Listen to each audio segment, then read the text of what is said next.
Welcome back, guys. This is Arnaldo, aka Mad Dog, and that is David, aka Dream Twister, and this is the real episode 304 of GG's The Mouthful Podcast.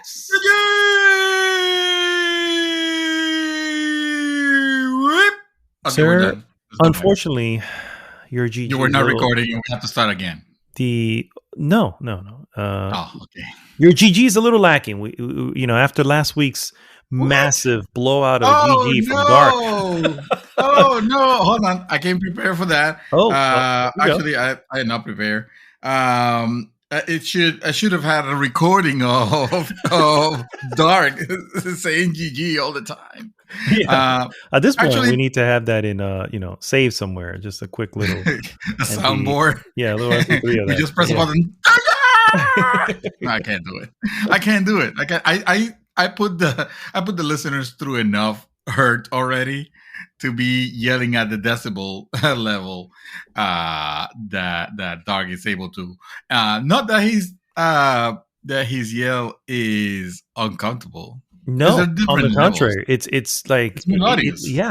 Well, I wouldn't say melodious, but I would definitely say it gives you that, that to go, yeah, GG. You know what I mean? And, it just gives you that wonderful, like, I don't know, bro. I won't be able to match that. Mine is just loud and obnoxious. And you wouldn't want to have it any other way. And you're welcome. I only know loud and obnoxious. You believe that my wife tells me that she could hear me podcasting from the other side of the house, and she's telling me that you probably the neighbors could probably hear you. And the one time my neighbor did hear me. Really? But it was because he was right outside your window. Almost. He was walking his dog, and of course my window was open because it was hot as hell here. And that's why they hear me. But my wife thought that I was being so loud that they could hear me on the other side of the house, which I wouldn't be surprised. At some point I'll get called, someone's gonna call the cops on me. I'm being too loud at 1 a.m, screaming, yeah! There you go, sir. There you go. The neighbors are going to think that's so code for I'm in danger. Yeah. This means something's wrong with him. No, on the contrary, something's very right with you, and that's what makes it. It's a Friday, and I get to speak with my bro for hours on end because we don't do that during the week. We sure don't, unfortunately. God knows that we haven't been doing that this entire week. Just going online and married life. What is that? Yeah. I have to say, I'll buy something nice. Yesterday was my first time that I did not. Last night was the first time I had not played Elden Ring, and I have to tell you, that's it. Now I'm a newbie. Right? When I get it today, it's gonna be like, skill has perished. You will have to start again. You might as well just start a new character. I think you're right. Well, thanks everyone for tuning in. If this is your first time listening, please first go to goodgame.rocks, join the conversation there. That takes you right to our Facebook group, and of course, please like, subscribe, share the podcast with everyone. What we normally do, if you're completely unaware, is first we go into what we have been up to, move on into maybe a news item or two, and then finish with our hot topic of the week. This week's hot topic: should games come with a difficulty warning? That's an interesting one to pick. How did that came up to me without going into the details of the actual hot topic itself? Yeah. So evidently, there's been a little bit of and someone mentioned. So first off, where I saw this, I really shouldn't be on these type of forums because it's like, are you freaking kidding me? Is this really what you're thinking? But yes, that's where it was. Just a couple of mentionings. They should probably warn players of it, or have some sort of alert, or have some sort of rating, or or any of the above, to just kind of not let people walk into these games unsuspecting of the type of game it is. And Yeah. I think, and I'm not saying yes or no. We'll get into that later in the show. But I think to an extent, I can understand what certain folks mean when they go, there was no indication that this was going to be that. You know what I mean? For instance, Mhm. Sifu is an perfect example, which is why I used it in the banner for it. And it's just like, yeah, a lot of people didn't know. Not like Slow Clap, their last game was this challenging game. You know what I mean? And it's like out of Mhm. nowhere, this became, it's one of those. Hey, it's gonna test your metal. And then with the obvious Elden Ring that recently released, that has been Yeah. touted as being the most approachable from software Mhm. game. I believe They that. go, hey, maybe this is not like those other ones. You know what I mean? And yeah, that's not the case. It's basically the same thing. You know what I mean? So I got a lot of people have got a lot of new players. I'm seeing a lot of people that have not even considered a Dark Souls game before. They're like, they're checking this one out because of all the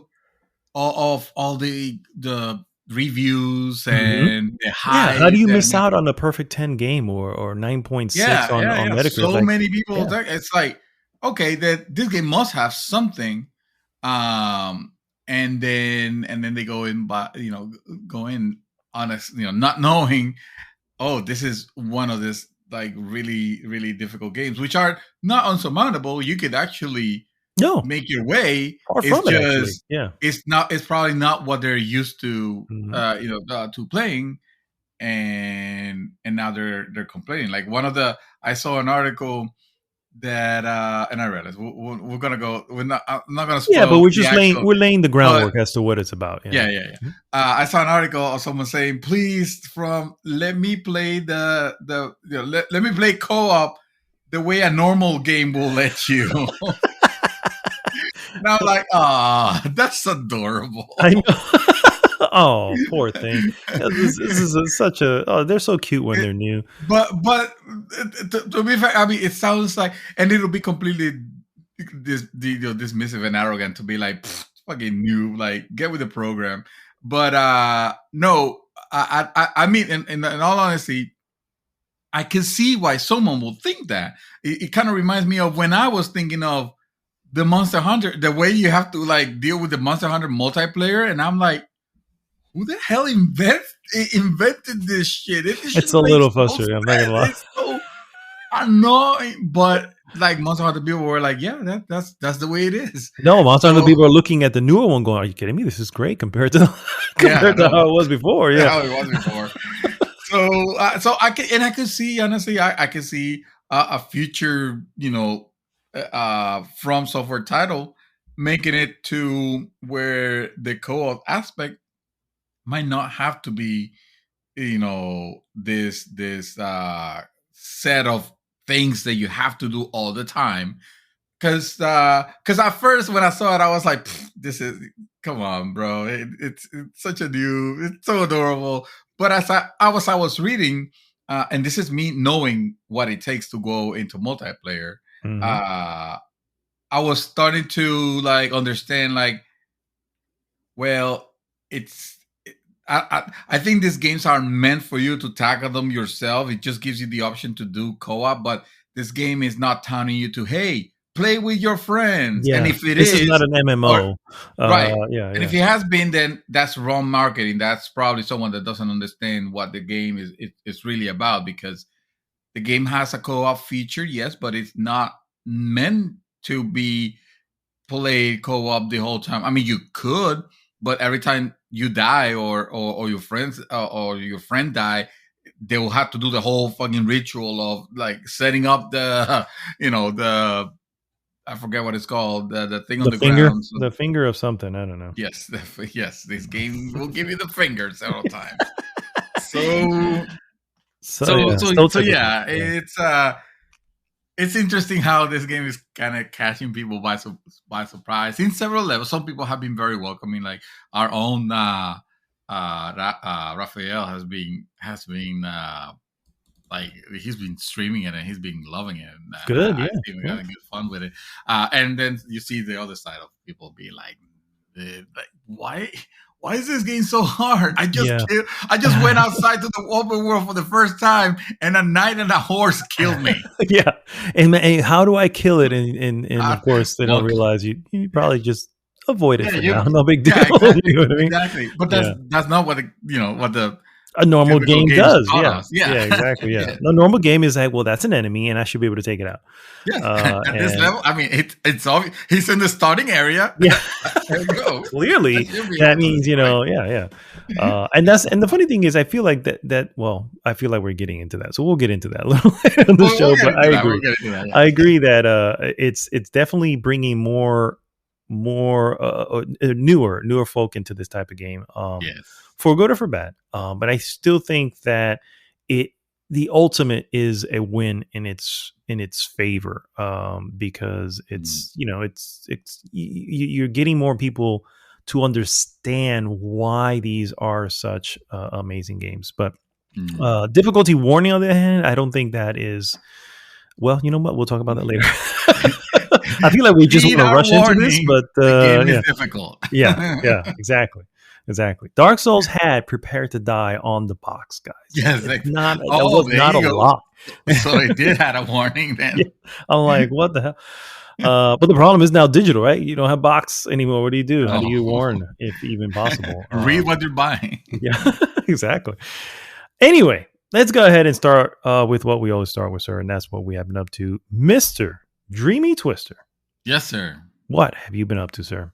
I feel like both of us are gonna talk about the same thing for a bit. So we should merge those together at the very end. So I'm just gonna just briefly mention the other experience that I have more recently, which is playing Gran Turismo 7. Oh God, I'm sorry. No, I'm just Yeah, kidding. sorry, I am sorry that you're missing this. I think this game, this could be the one, Mad Dog. This could be the one that could actually make you like no, bro, no. get interested. Yeah, I mean, okay, all right. At the very least, do this. Go watch the intro to this game. It is probably one of the most beautiful intros I remember seeing on a game. Yes. And I don't mean it beautiful in the sense of, first of all, it's a surprisingly long ass intro, but it's because he has two intros basically. He has the very inspiring and emotional, like telling of the reaches of humanity, basically the things that we have accomplished and all that. It's like it's a fucking racing game, and yet I'm seeing like Charlie Chaplin is on it. Ricky, I Have a Dream guy appears there. I don't remember if Gandhi was Martin Luther there. King, sir. Is that the name? Martin Luther King. Yes. Yes. Let's quickly move on that. There was there's the landing on the moon and then cars. Through all this, they're interspacing it with cars, and this is all while the game is just giving you credits, the opening credits basically. It is like I want to watch it again because it was just a beautiful. I don't know. It was it was a beautiful intro. It is doing like I was looking at this whole thing being like, of course, Sony, of fucking course, you will present your racing game in this method. You will be the sophisticated one. You start the Forza Horizon and it's just like all racing and going in, and I think on the Horizon ones you're already racing. Like you start a game and it throws you from a plane and you land and you're playing and you play a little bit of one car and then it switches you to a different type of car and then it switches you to a different car and then the festival is, well, this one is a simulator. This one is more sophisticated. So first we're gonna make you feel good about being a human. And then we're gonna show you the second intro, which is the one that the rest of the people expect, which is the cars going real fast and to the sound of the loud music and whatever. Okay. No Van Halen, unfortunately. No Panama, was that David Lee Roth? Was David Lee Roth? Panama. I don't know. Let me see. I'll have to look this up. Anyway, that was the intro of one of the Gran Turismos. I was like, what is this song doing here? But I'll allow it because it's kind of cool. It was one of the intros of Gran Turismo. I want to say probably 4, maybe 4 or 5. Anyway, this one was very, very, a setting of starting very sophisticated, then this normal stuff. It was probably like put together a good 15 minutes. Oh my God. 15 minutes and you're just doing nothing. Of doing nothing, exactly.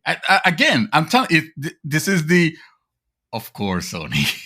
we get it. We get you. The settings has an option to never have to watch the intro again if you don't want to. That's how long they realize this the thing. You can turn it off. Are you able to skip it? I'm sure you can. I mean, I don't skip intros. I know, but I'm saying you can skip it the second time and third and before. Okay. Probably. I mean, I will assume so. Yes, actually, I'm gonna go on a limb here and say yes without testing, because I feel like if not, we would have heard about this by now. Actually, you're probably right. Yeah. So, but the game opens up and says, please enjoy this this racing mini game.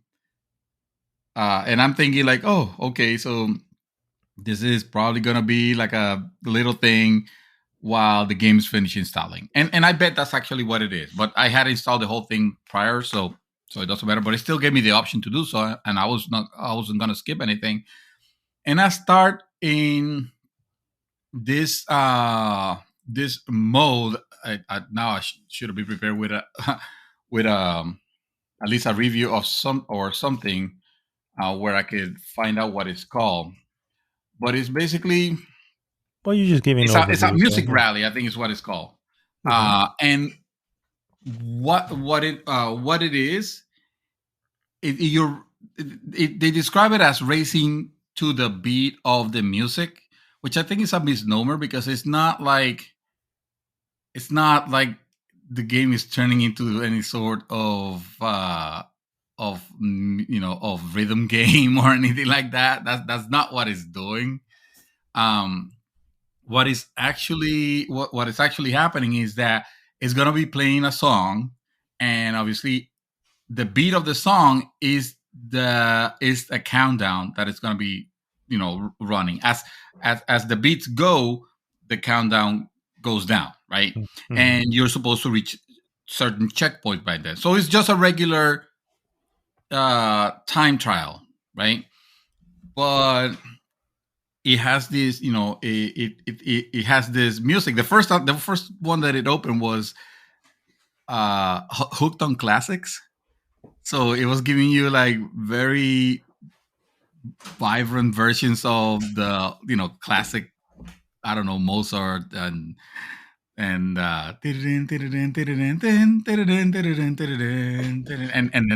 it'll cut to different types from there of classic music, and as you're racing and the beat is going down, you're trying to reach the next checkpoint. It has this cool effect where if you're not, let's say you're in the last 10 beats, because I can't call them seconds, 10 beats down to if you don't make it to the next checkpoint you're in, as it starts going down, like the screen starts vignetting out, and the world is starting to lose its color almost, and it's kind of like, okay, you're gonna be done if you don't reach the segment, and then you reach the next segment, and everything turns out vibrant again and beautiful. At first time, I was like, "What the hell is wrong with my TV?" It's doing that dimming feature where if you're not doing anything, how some TVs will tend to dim a little bit. But no, it turns out that it was just that. The moment you pass a checkpoint, it just turns vibrant again. But you got to make sure that you reach the next one by the allotted time. And the game being a lot more of a simulator racing game than the ones that I've been used to playing lately, which is mainly the Forza Horizons, the Horsas, and the controllers feel very different. I still can't. I'm not gonna talk about the feel or which one I prefer or anything like that, because they're two even though they're racing games, they're two entirely different genres of racing games. One of them is very arcadey and very loose with the controls, and drift away. It doesn't matter. You can literally race on water and nothing happens. So go nuts, and you can destroy everything. And the other one, it's a lot more respectful of physics, I guess. Who would have thought? Yeah, exactly. But so far, and I haven't played enough also to be able to actually give a score or anything like that. But I was smiling. I was like laughing at some of the things because that, especially that music rally mode, ended up being a lot more entertaining than I anticipated. For what I ended up realizing that it's just a fucking time time trial. The AI appears to be very sophisticated, also very good. They're not brutes. They're not trying to like take you off the road, So the races so far, the ones that I have done with the puny little cars that I have, actually that's not true. I do have like some super cars that the game gave me for as pre-order bonuses and for buying the 25th anniversary edition. Yeah, it gives you like a bunch of cards and stuff like that. But I'm not using those. I want to get the experience as is meant. And besides, I think I'm still in the tutorial area, so it's not like it's gonna let me use a freaking Lamborghini or anything like that. Although I can't wait to drive those. But the game opens up into this world, and suddenly you are greeted by this this lady who is basically like your liaison for meeting a lot of people that are going to help you throughout this Gran Turismo world. Of course, unfortunately, for all these characters, first of all, it has no vocals or no speech. What do you call that properly? I forget how to say that properly. Audio? No. It's all text boxes. Yeah, no voice acting. Yeah, no voice acting. Thank you. That's the word I fucking hit.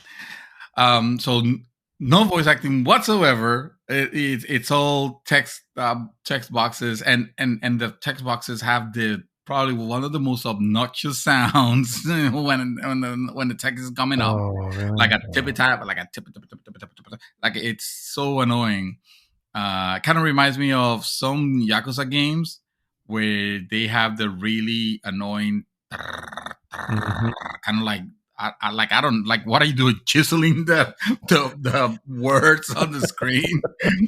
I just fucking present it normally, like you don't have to go through to this length. And then their pictures of those people or their avatars or whatever happens to be like most generic like stock photo pictures that you could probably have found. It's like, ooh, I don't know. I'm gonna accept it because it's not about this, but that looks kind of basic for everything else that you have actually going to so many intricate details. But I mean, it's fine. It doesn't clash. I guess it goes with the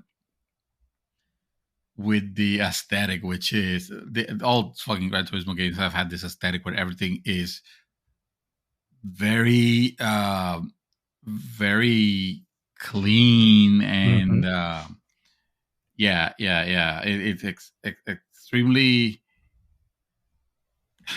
It's not. It's not boring. Actually, it's. I don't want it to be misunderstood that the world is boring. Although I have never been in love with the plethora of menus and sub menus that you have to go in, which I'm sure there's like plenty of. Yeah, I mean, I remember, dude, it had to be like part two, GT2. You know, it was a while ago, and it was like, this is cool and all. And to be fair, all cards on the table. I'm not a big racing car guy. You know, right. racing car game guy. And so because of that, it's just like, well, let me try it out because it's the best, right? You got to have the best. You're gonna try, if you're gonna do it, you might as well try it with the best one. And yeah, that's one thing I remember. Is, my God, where do the menus stop? You know, well, and the problem was the menus back then. It's all loading time, and then the PS3 came out and exacerbated that by a factor of 10. Where now you will pick up the car and the cars won't even show. Even the cars were loading on the menus. You know, the races were fine, but the navigation between racings and stuff like that, it's like, my God, that's where I checked out. It was that the loading times were too annoying to me. Thankfully, that has been like nipped in the bud very easily. Obviously, this is running PS5 hardware. It is more than capable of loading in and out of those menus fairly quick. You know, they still have the slow fade out transitions and fading to the next section that they're meant to disguise the actual loading times, but it's still done very elegantly. The world still, unfortunately, still feels very sterile, very, very fantastical, kind of, in a sense, because it's which is, I think, maybe that's the reason why the avatars are kind of like plain and nothing particularly special, trying to make him look more human. That's fine. That's fine. It works. I'm not saying everything has to be fucking Forza Horizon where the people won't stop talking. They just can't shut up. It's like, dude, I don't care. Just, I don't care. You're a bad character. Leave me alone. At least on this one, you just pick your race and you go to the next one and you're done with that, or you go back on the menus and the transition is it's fairly quick, and some people prefer that. Some people, rather than going into an open world where you have to like go towards the next objective, I actually appreciate more that no, just tell me what the next race is, where the next race is, and let me load into it. I don't want to have to drive to it. I don't want to have to navigate the map in any other way. Just let me select it. Let me take me to another country. That's awesome.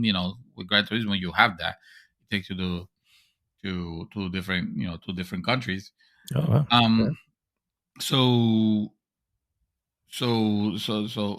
So that on that aspect, I'm okay with the presentation. I think it does a very, very good job.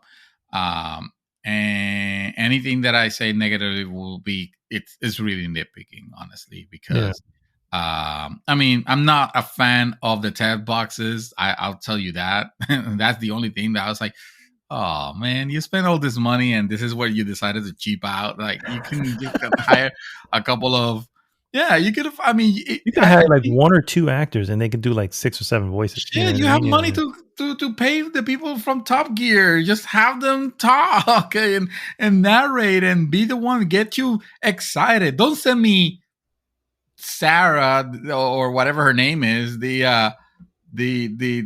assistant for this world. Is like, okay, you're setting me up with stuff. It's like you're just a floating head, also.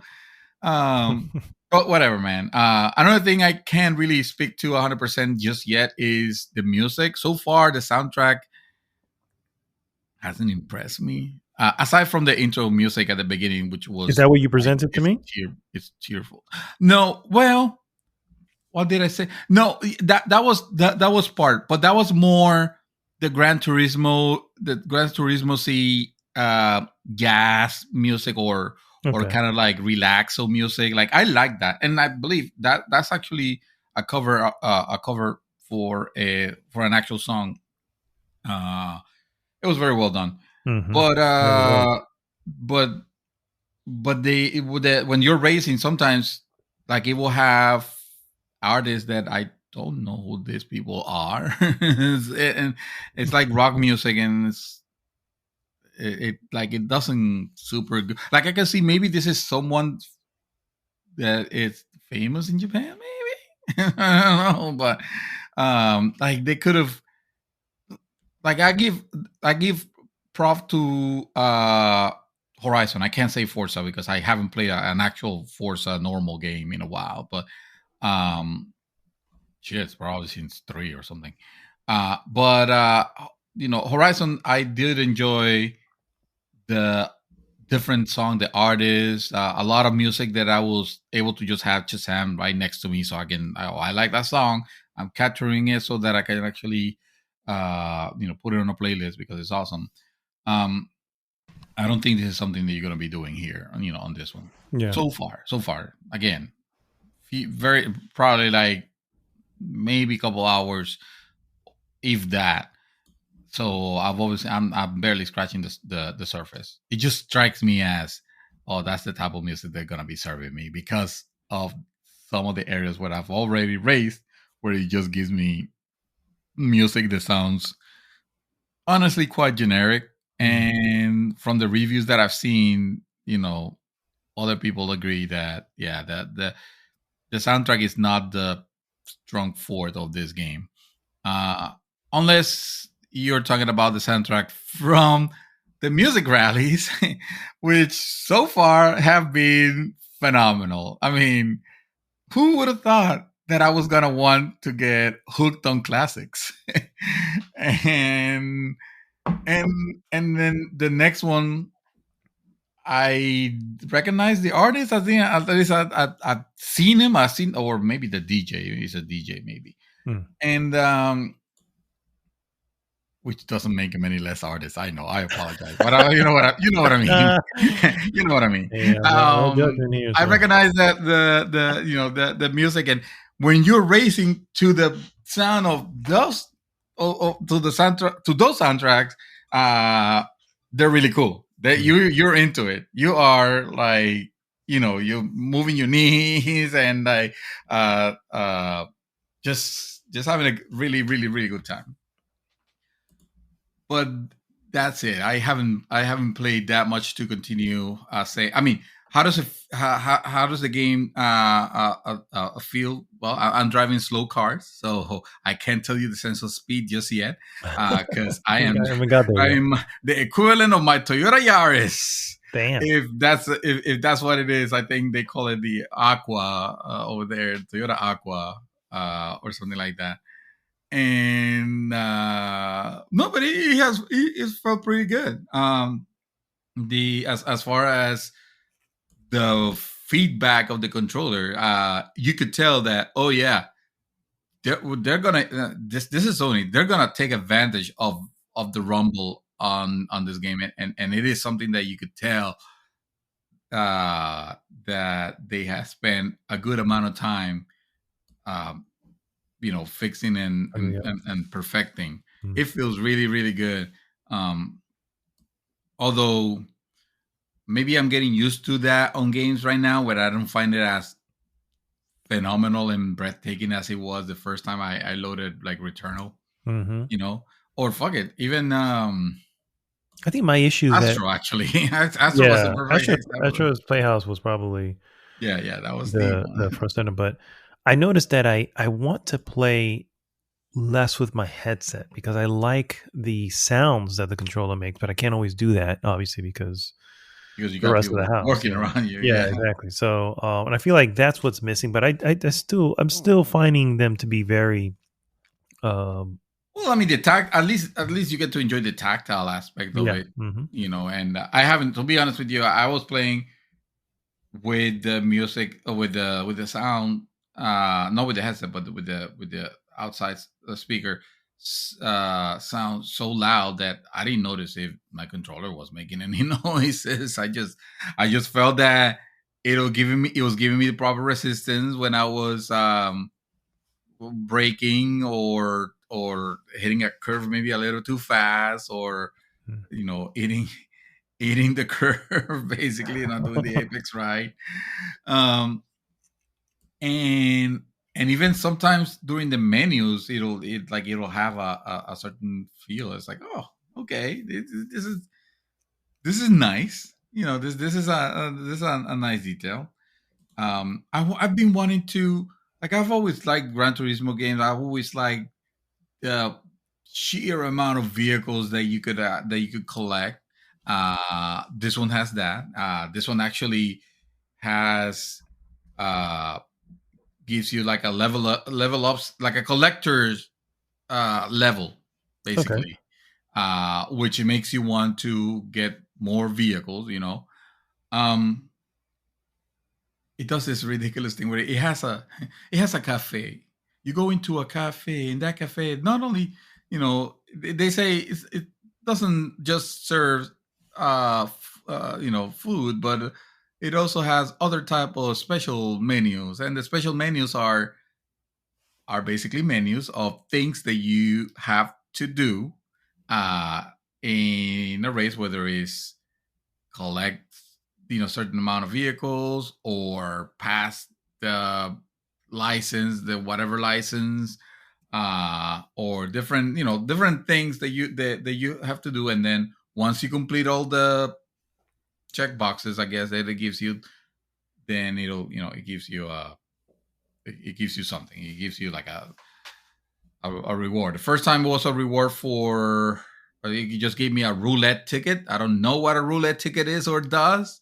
I imagine it's probably going to be like in Forza, where it's literally a roulette of cars, and suddenly the car that it stops, that's the one I That's win. what you meant. Hmm. Yeah, but I don't know if that's gonna be the thing. But the whole thing with the presentation of the cafe, it's being very secluded, very special, and they had the music that they put and everything. It's just, you're either gonna love it, like absolutely love the refinement of it, and makes you feel proud that you're a Sony fan, or you're just gonna be like, "Fuck you, Sony." I It's mean, like, oh, I remember seeing get the over yourself. I remember seeing the state of play, and I felt a little bit like, wow, this is really pretentious It is for a freaking racing game, really, But yes. hey, whatever.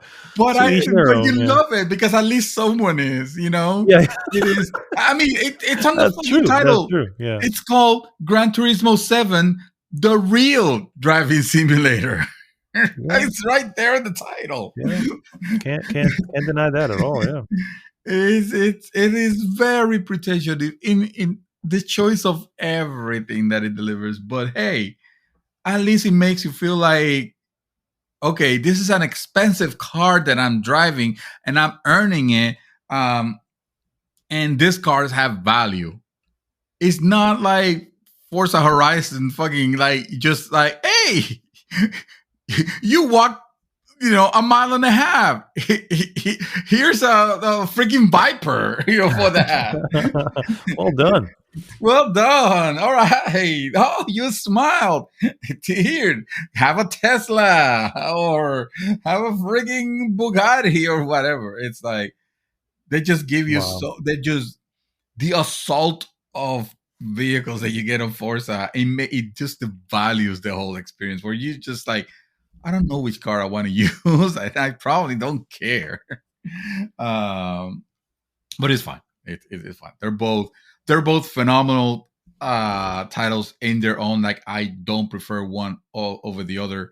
Um, my preference will have to be picked between Gran Turismo and a Forza series game. And lately, it's always been the Forza. Well, lately, as far as Forza 3, not Horizon. I'm not including Horizon, but actual Mhm. Forza. Um, Forza 3, I think, is the last one, and it's the one that I like because it was not as pretentious, and the menus were quick. Wow. But I feel like this could be this one so far could be like, okay, this is the racing, the simulator experience that I was Mm. waiting for. Nice. I'm very excited to continue playing it. But of course, I can't, because I can't just dedicate play that because I need to continue my trekking in Elden Ring. Oh, And yes, yes, that little indie darling. well, Um, that's the other one that I can't stop playing. Um, obviously having a blast with that game. That game is great. I think I'm enjoying the aspect of excuse me, all of us playing it. Because remember, I did my Dark Souls experience came in very late. Years and years after they were released. Everybody had played it already. All the tips and tricks were there. Like, everybody, knew if you were stuck on something or some boss, all you gotta do is just open YouTube's like 40 people there will show you how to beat the yeah, boss in different exactly. ways. There are wiki It's guides of all kinds on Yeah, all things Dark Souls, Demon Souls, yeah. Sekiro. Yeah, yeah. All of that, what's out. But going into it, and that's not to say those guides are not out there already for Elden Ring. Oh, I'm sure they are, but I the- am like, I don't know about you, man, but no, I'm like steering clear of them. Yeah. I I I actually being criticized for this, because uh fucking Dark, man. I love him with all my heart, but he doesn't care. And I'm not here to tell anybody how to play their games. You do whatever makes you happy. You play whichever way you want. And fucking Dark is like, he's like already, like a week only. He's already like high level. He's already doing PvP. You're already at He's the end already game, destroying basically. people, and like, he doesn't care if he gets it. Well, he doesn't get stuck, but he wants to know. He wants to take advantage. He wants to really enjoy all the aspects of the game. So he'll Google stuff. Like, it doesn't matter. Uh, and then he'll tell, he'll share, and then I'll be like, hold on, before you speak, did you learn that by yourself? Or did you Google it? If you learn it by yourself, then let me know, because we can share that freely. But if you Google it, I don't want to know. And he's like, dude, it doesn't matter. And I'm like, I know, it I totally rather matters, it's one but of I'd those things. rather not know. I'd rather Yeah, find out on my exactly. own. I want to Yeah. have my own experience. I'm And I'm a similar way, but I do ask. Like, I will definitely, and I don't care where it comes from. It's one of those things where I don't want to I do. I don't want to how do I say it? I don't want, I mean, I don't want to say, oh, or I guess this is the difference. I don't want it to be, oh, you need to do this to take it here, so make you Go this here. guy, and then you do this. And it's like, if you have all those steps, then not only do I and I want to know, I'm not even that interested anymore, because I was like, no, Right. that's already one of those things that are non-organic, that Right. you're never going to get. Like the way you get to in Dark Souls 3, the way you get to the Nameless King. Right. I had to look it up, and I looked it up because I was wanting to take him on, but I was like, Hmm. and I had already beaten the game at that point. There was just no way. Okay, now there's no way. I'm sure there's a way or something that leads you to it, but you really have to just look lift every stone, look under every carpet, examine every nook and cranny in order to piece together that I need to Hmm. find this carpet on this random little cliff, Mm-hmm. sit down in a specific position, in specific emote, and then wait a specific amount of time, and then I am transported over to it's like, Oh, how cute. the No hell, one would have. yeah, No one would have found that out by themselves. Sorry. correct. So my questions generally are limited to that's there. What do I need to do that? And I only ask if I've already banged my head against it a little bit. And Mm-hmm. even when I do, I still like, all right, maybe that's not for me now. And I just kind of wander off. So I don't really ask that much anyway.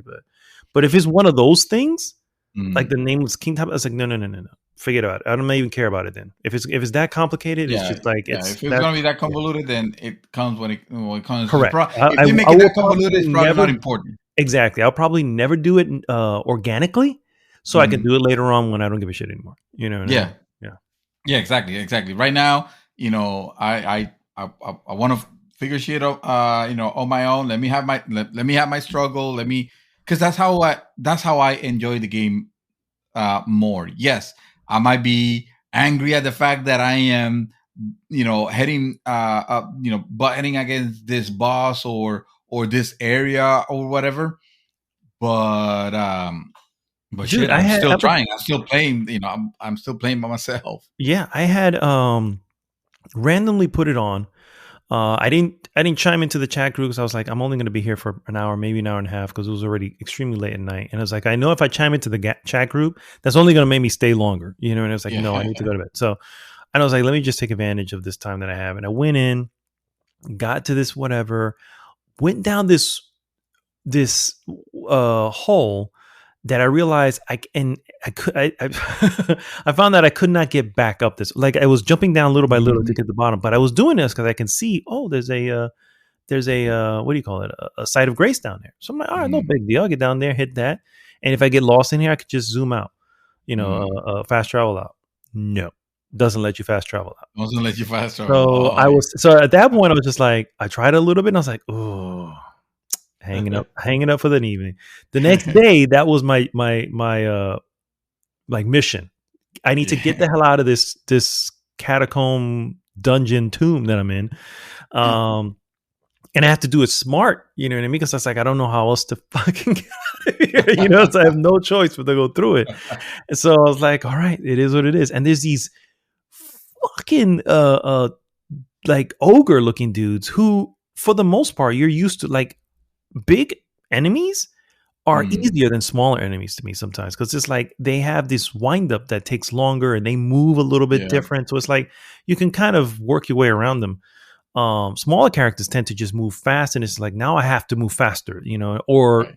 move less so that I could just hit when I need and move out. Right. Um, but these damn ogres, they were moving super fast. I was like, damn, Oh. it's the fuck. Where's your stamina bar? I need to know, because you're moving way too much.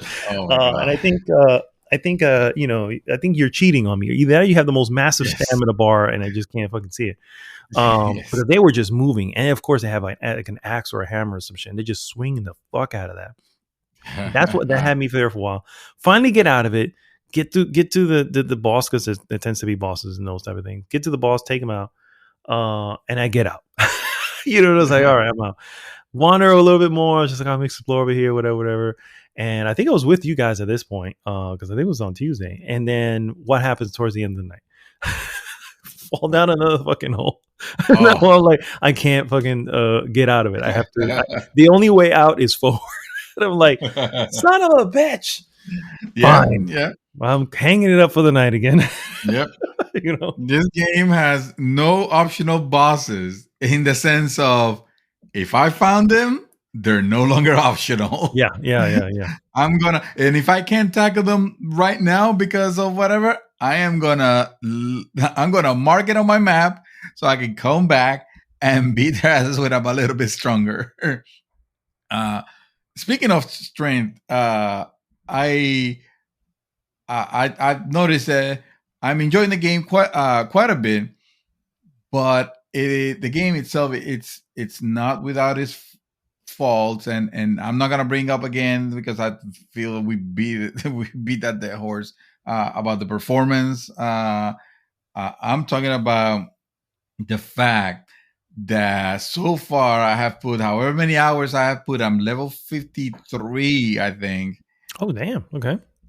and I'm still carrying my newbie ass sword, not the one that I started with, but one that I found on one of the first chests that you open in the beginning area. What type of Uh, really? Damn. because I haven't been able to find anything suitable for my build. And my build is it's nothing like extraordinarily weird. It's just a strength and faith build. Right now, mostly strength because I'm thinking Do you have anything chances in Dex are at all, or no? You're not I even putting have a it. shit ton of dex weapons. No, no, no. I'm I saying don't into have your dex. level. Yeah, No, yeah. no, no. Because I mean, so you don't want to start putting points on everything because then you're just gonna be a jack of all trades, master of none. Hmm. And unless you're willing to put 40 points on everything, in which case you probably put in 200 hours, and at Yeah. that point, At that point, I'm yeah, I'm gonna be no, I'm not gonna, I'm not, the game I'm will be a probably breeze not. too. I'm Well, not a probably breeze, not. but yeah. Um, but no, no, no. I'm just, and this is something that I have noticed on a lot of Dark Souls games by design. They seem to there seems like there is the one build that is the way that, like, I'm not gonna say the developer wants you to play, but the way that the world is more balanced towards, and then there's the alternative builds that is like, oh yeah, if you want to get, if you want to go make your life a little bit more difficult, then sure, be this or be that, or be a hybrid or whatever. I chose to be a hybrid of strength Faith. and faith because I was thinking, oh, well, how cool it'll be to make a like a paladin So you build haven't even in got this like an. game. I mean, you're level 53. Have you? Hmm. I'm trying to think of why is it you haven't got anything strength base at least? Because I have a freaking great axe. I have which I I, use occasionally. Uh, I tell you why. oh, Because the one great axe that would have been phenomenal for me requires me to also pull strength dex on it. no, this one Uh, didn't need dex. This the was the just other ones random. that the other ones that I found, well, I have um build up my sword so much already that I might as well just continue with with the sword because it looks like they're just, yes, they're viable weapon. Every weapon is viable in the game, Yeah, yeah, mind you, sure. but at this point, like, leveling up to this level of this of the sword that I have, I will probably do the same damage and I have the same wind up, so there's no reason for me to go out of my way to level up this hammer. Like, I have a hammer actually instead of an axe, it's a hammer. um, and this hammer, if I level up, I could probably make it the same as a sword. But if I'm gonna do the same thing, then then, like, I have no reason. I'm saving that for that one specific weapon that is like cool and I want to I want to be this is a weapon that I want to use for the end game. Then again, I'm still in the mid game, so I'm not saying that it's gonna be impossible. I'm just saying that so far, Starting off, you yeah. guys have been finding like really cool weapons and trying out different things, and I'm like, nope, I'm still using my claymore looking sword, just like when I was playing Dark Souls 3 and I used the Yeah, yeah. claymore, and just when I was playing Dark Souls 1, and I mean, not by choice, not that I wanted to do it, but every time I find something that is like, oh, okay, this looks awesome, oh, I need to put like 2 points on dex, for it more than what I have. And I mean, I could, but I'm saying at that point, like, just find me the biggest club. I don't care how it looks. Just give me the biggest club that only requires strength, and I'll be happy. I'll be completely happy with just that I've been because using a so I found this curved greatsword.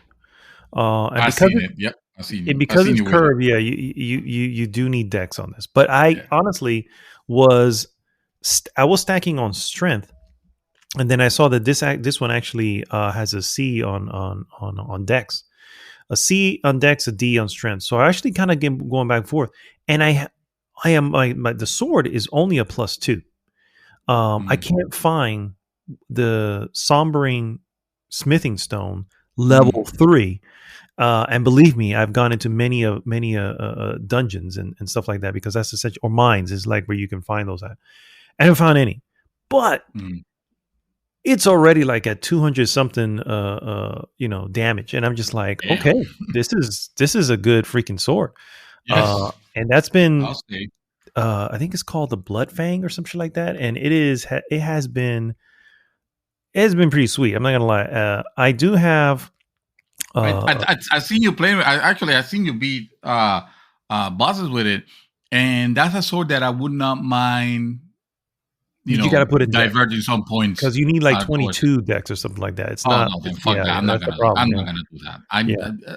Anything over Well, 15 this is and the dex. beauty of Right now in the mid game, I'm not gonna this is the beauty divert. of, and I know a lot of you, a lot of my fellow Elden Ringers, had maybe jeered me a little bit, because I was saying, no, I'm going with the wretch. You know what I mean? And yes, I started off pretty much harsh, dude. I'm not gonna lie. The early game was kind of a bitch, because it's like I will take anything to give this club away. you know, I was struggling for a while just to find pants. You know what I mean? It's Yes. like, oh my god, it was not an easy trek. And oh, by the way, there's no shield, so it's a lot of Oh dual yes. wielding and rolling, is what I was doing a lot of. Um, because there's no fucking choice, basically. And so, but you level up, you do it. You start at level 1 there, as opposed to a lot of the other ones that start much higher up. Mhm. And so, but because of that, again, I started looking at the stuff that was being presented to me as I was getting them, and Mhm. it like I would switch to hitting something on strength, because I was like, well, this newest weapon is a strength weapon, so let's start Mhm. putting stuff in there. And then the next one would be a dex, but I was already kind of putting dex because of another thing that I had gotten. So I was like, all right, well, let me put it over there. So now I have pretty high, only like 30, maybe like 35 in strength and like 23 in dex. You know what I mean? The only problem Oh. is, of course, I don't have a lot in vitality. I don't have a lot of endurance, because everything else is just kind of Which in is those fine. things. It's still viable. It's still It viable. If is, you're yeah, hitting it is, hard, yeah, yeah. you're Um, hitting hard. Correct. But I what you have don't want to have. Oh, sorry. Go ahead. No, no, no. If I was going to say, I have put some. I think I'm like another, because you start with 10, level 10 on Mm. all stats. So I put like I'm at level 15 with vitality and like level 13 with endurance. Again, that's it. I don't think I've put Mm. anything else into any of the other stats. Well, that's fair because when you're starting, which is another reason why the playing the wretch, yeah, you're gonna have a harder time at the beginning, but at least it's not gonna stay like that the whole time. Eventually, you will equal out, and I guess where you're putting points at the beginning, it doesn't matter that much. You just put the points where you need them for the moment.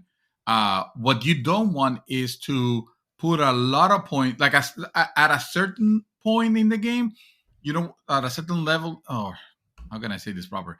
At a certain moment in the game, you don't want to put a lot of points into something just to no longer make use of that something. For Mhm. example, I have I have a pretty cool looking. I don't remember what if it was a sword or if it was a freaking dagger or whatever it was.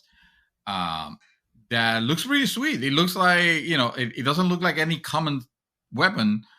The other problem is that it needs a ton of int, and I'm not intelligence, and I'm not Thank you. expecting towards that. Yeah, no, I triggered you That's a automatically. thing. It Oh, needs a God. lot of intelligence, And my paladin, I mean, he's just driven by fate. He doesn't need to know science. He doesn't need to be intelligent. I don't want to get in trouble for what I'm saying.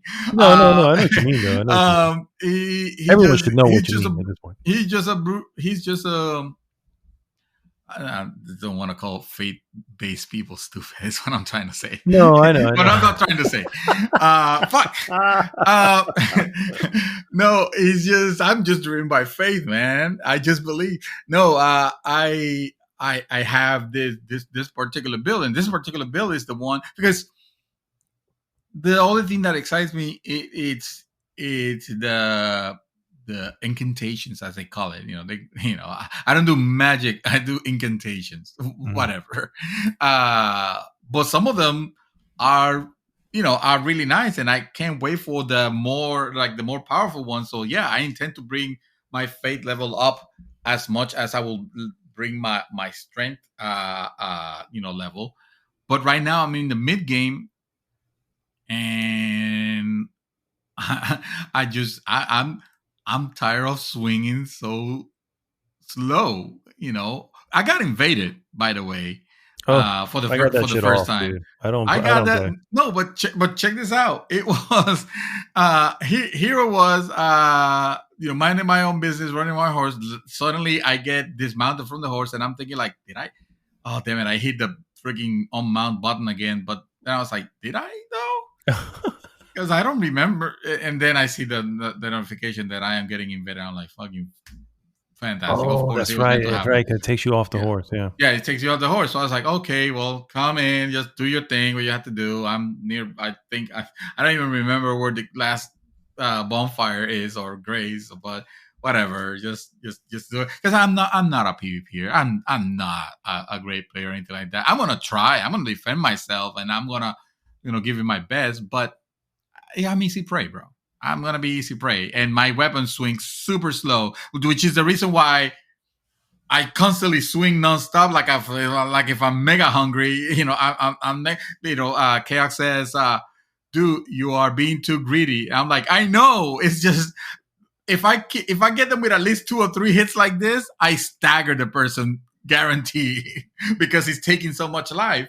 But it's so slow in the meantime that usually they can just roll out of the way. So anyway, I'm doing my whole stupid newbie moves, and some angel comes out of nowhere. This person just pops into my world, and I'm thinking like, oh, fucking great! He brought reinforcements now. like you need 2 to take me. Like how fucking honored, like or insulted, depending on what it is. With one hand. No, this person came in my defense. Nice. In my defense, and it was weird because, no, we read it was. I guess I'm still thankful because I was actually I got a couple of heavy hits. His life bar was lower than mine. I still have no confidence. I still know that he's gonna beat my ass, so it doesn't matter. But suddenly I see him, fighting him, and he lowered it down, and I'm like, well, at least I get to take the last shot. Nope, he also takes the last shot. He kills him. I just do what any decent people will do, which is take a bow there. Nice. Oh, thank you. And he disappears. My enemies disappear. I get a weapon drop. Oh, nice. Okay. That. It was a dex weapon, so again, it doesn't fucking matter. Dude, we need to compare notes to see what you have, because I have a feeling you have stuff that. No, I checked, but yes, I will humor you. It was one of those daggers that they look very sinister. Like they look like I thought it almost looked like a machete, but I guess when you grab it, it's just a dagger. But anyway, it gave me that. I was surprised. I was like, oh, okay, and thank you. He's like a superhero. He came in, he destroyed me, and then he just left. He left my world. Nice, man. And he said, so and so having complete. I think I have it recorded actually. So and so having completed his objective have went back into his world or whatever. and That's awesome, it felt man. like I was rescued by a Awesome. superhero. Yeah, yeah, yeah. That's awesome. That's it's almost like that person came in looking for a victim and didn't realize he was being chased by the hero. And then Yes. suddenly the hero pops in and you're just there to witness. You're like that bystander that just witness this amazing event. Batman is And taking the yeah, yeah. victim down. Batman just came in to take down the Joker in your game. You know what I mean? And Yes. it's like, dude, that's kind of awesome, man. That Those are was moments, brother. You need to hit the fucking share I button. did. Well, Oh, you did? I haven't recorded it. Yeah, Oh, then you need to, yeah. dude, you need I'll to post come on it. now. Post I it and mean, put that shit into the I group. will. I will. I will. Right after we're done with the podcast, I promise I'll put it. But yeah, man, that was a really that was a really cool experience. This game's giving me those type of experience. I can totally understand why this game is rated, so highly among everybody that is playing. Um, and to be honest with you, my things about my rant about the dex weapons, it's like it's a half joke. I know it's probably bad luck. I'll find something, but it's just weird that every time I play one of those, it's like the build that it funnels me into. I have a feeling that because I have a shitload of weapons. Um, and it's just shit that I've been finding, you know what I mean? And I tend to Mm, sell duplicates, right? So I always mm, just keep and I'm sure you do the same thing, right. um, but I've got a few of them, and I was able to convert like the rune soul into something, and there was something else that I ended up doing. Like there's just people you talk to, and you bring it up. You're like, oh shit, I can do this. Oh, let me do this here. You Mm, know what I mean? And then I mm. just make a weapon of some sort, and then I look and I go, well, the blood fang is still better, but you know what I mean. At least Yeah, it's you for use a I little bit, can and you're like, only imagine how freaking good this blood fang is if I'm plus two and I'm already at 200, but I can't find those stones. Anyway, this is beside the point. I need to Um, find that fucking. Oh no, now you tell me it needs a lot of decks. Never mind. it's yeah, it does use dex, and I don't know if it's high dex, but if your character is low in dex, like to start with, then yeah, Yeah, it's it's it's, like it's 14, and that's. oh, I mean, that's each not cat. that's No, but to 20 for 22. Like no, no, no. I I'll go think to that's what I have it 16 now. Like my dex currently is at 22, 23, but I don't think that's of what was required the for the weapon. requirement. Yeah, I don't think that was required for the Can I weapon. look it up? Do you think that'll be considered cheating? I mean, we already know about the weapons. So, I mean, we know about Blood the weapon. Yeah, Fang. yeah. Uh, what's it called? What's the game? It's it, Elden Ring. what's the game? Elden Ring. Yeah. uh, I think these are the blood sort of. I think it's Blood Fang. Blood Fang. And I don't know what the thing is, but Blood Fang. And surprisingly, I'm not finding anything on it. Maybe it's called some. No, let it me is called Blood Fang. I'm just let me take a doesn't look here. have I can definitely find it real quick. turning on your game, going into the No, I'm you. not turning on the game. I just I'll look it up. So Elden Ring. So while you look for it, Great to fill more sword. time, Yeah. Okay. I I I wonder. I'm not sure if what I would like from next time is an Elden Rings 2, and I feel like I No, I have feel like they need to move. They need to move on. I'm sorry, personally. right, I mean, and right, I love what I'm doing. I love enjoying it. But and I said this. I think we said this last week. This is actually just Dark Souls 4. It's all it really this, is. You know what I mean? yeah. So, but go No, ahead. I I'm mean, sorry. no. Don't get me wrong. Give me more Dark Souls like experiences. Like I'm not saying against that. It's more like the open. Like I like the idea of having one of these be an open world game and all this discovery and all that. I don't want the series to suddenly change and go into this route and make it like an Assassin's Creed that is now like everything's super, all super open in the world and stuff like that. Because I often find, and what I've been feeling on this one is even with all the cool things that it has, I feel like the pure Dark Souls experience in itself has been a little diluted.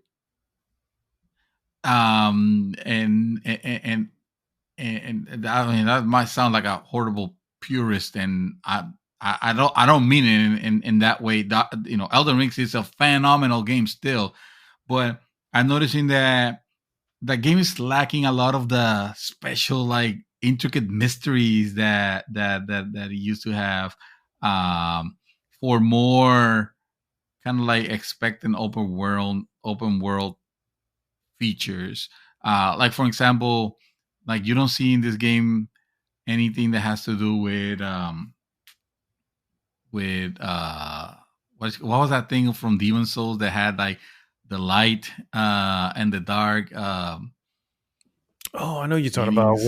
where the world can be altered Yeah, yeah, based yeah, on like what you've done or yeah. specific type Or of thing.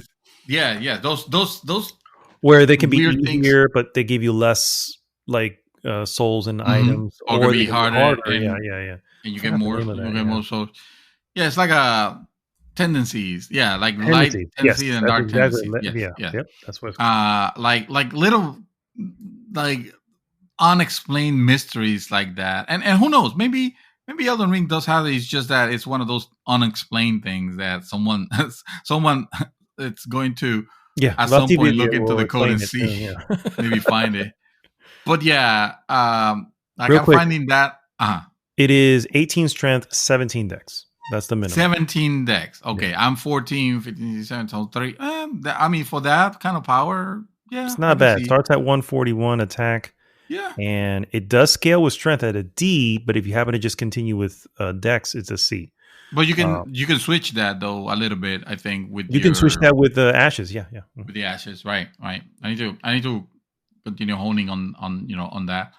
Um but yeah, man, Elden Rings is still a phenomenal experience that I'm enjoying quite a bit, and I know that's gonna be like I have the Gran Turismo 7, and by God, I want to play Gran Turismo 7, but I need to continue on my trek here because It's just that's too our fun. shared experience. Yeah, That's it's just that's too like much our fun. share. Yeah, It I is, like and the I'm community enjoying aspect of it. exactly. I I'm want to enjoying. enjoy with friends though. I don't want outside sources to it, which is the reason why I said just don't look shit up. Just discover it yourself. Let's share it among us, and that way it'll be our experience. But at the same time, you have to respect whichever way people choose to Correct, play. correct. That's the way they That's play. all So that's really. it's all good. Yeah, It's yeah, all yeah. good. And they respect our way of playing by just saying, "Hey, do you really want to know?" You know what I mean? Before Yeah, they say exactly. anything. So Just that's ask. You cool. really Yeah. want to know? No? Okay. Cool. Exactly. All right. Never mind. Yeah, I'm playing that too. Obviously, I've been talking about what I'm at. I'm in the process of searching for a particular dragon that's holding a key that I desperately need, and so that dragon, unfortunately, is going to have to go the way of the dodo and be taken out, as far as I'm concerned. But anyway, There's no uh, optional bosses in the game. We there's as said it. far as I'm not. Yes, exactly, exactly. There was something that Vati Vidya said on one of Oh. his like preview type things before it came out, because he's gotten early access to all that stuff, and but it was a line that he mentioned, and I was like, that is the oh, he basically said, Hmm. you've got to come to the point of realizing that these bosses are not blocking the path, they are the path. And I was just like, wow, bro. Wow. You know what I That's mean? true. And I That's was true. just Because that's how like, you get better weapons and yeah, stuff. yeah, you need them to fall. You know what I mean? You need them because that's how you exactly that's how you get better in it. And they're not infallible. You know what I mean? So I think that's the most, they just appear that way.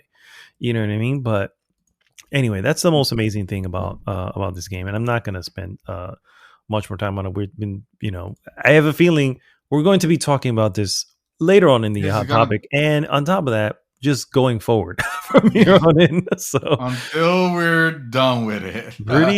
pretty much. But I do want to mention that's really all I've been playing for the record. I do want to mention a couple of movies I've seen, and so first and foremost, I Oh, want to. excuse me. I didn't get to say what I be watching. Oh, I'm sorry. I assume you watched nothing. What did you watch, man? I I watched Star Trek Discovery, Oh, and I think okay. I'm done with that. Is that bad? Damn. It is. I I think this series was written by a 5-year-old. Either that Or or an executive's niece, right? or yes, or someone. No, actually, that's brutally insulting. I apologize. I don't think the writing is up to par with more recent sci-fi that I've watched that I've enjoyed. Mainly The Expanse, but even things as even the freaking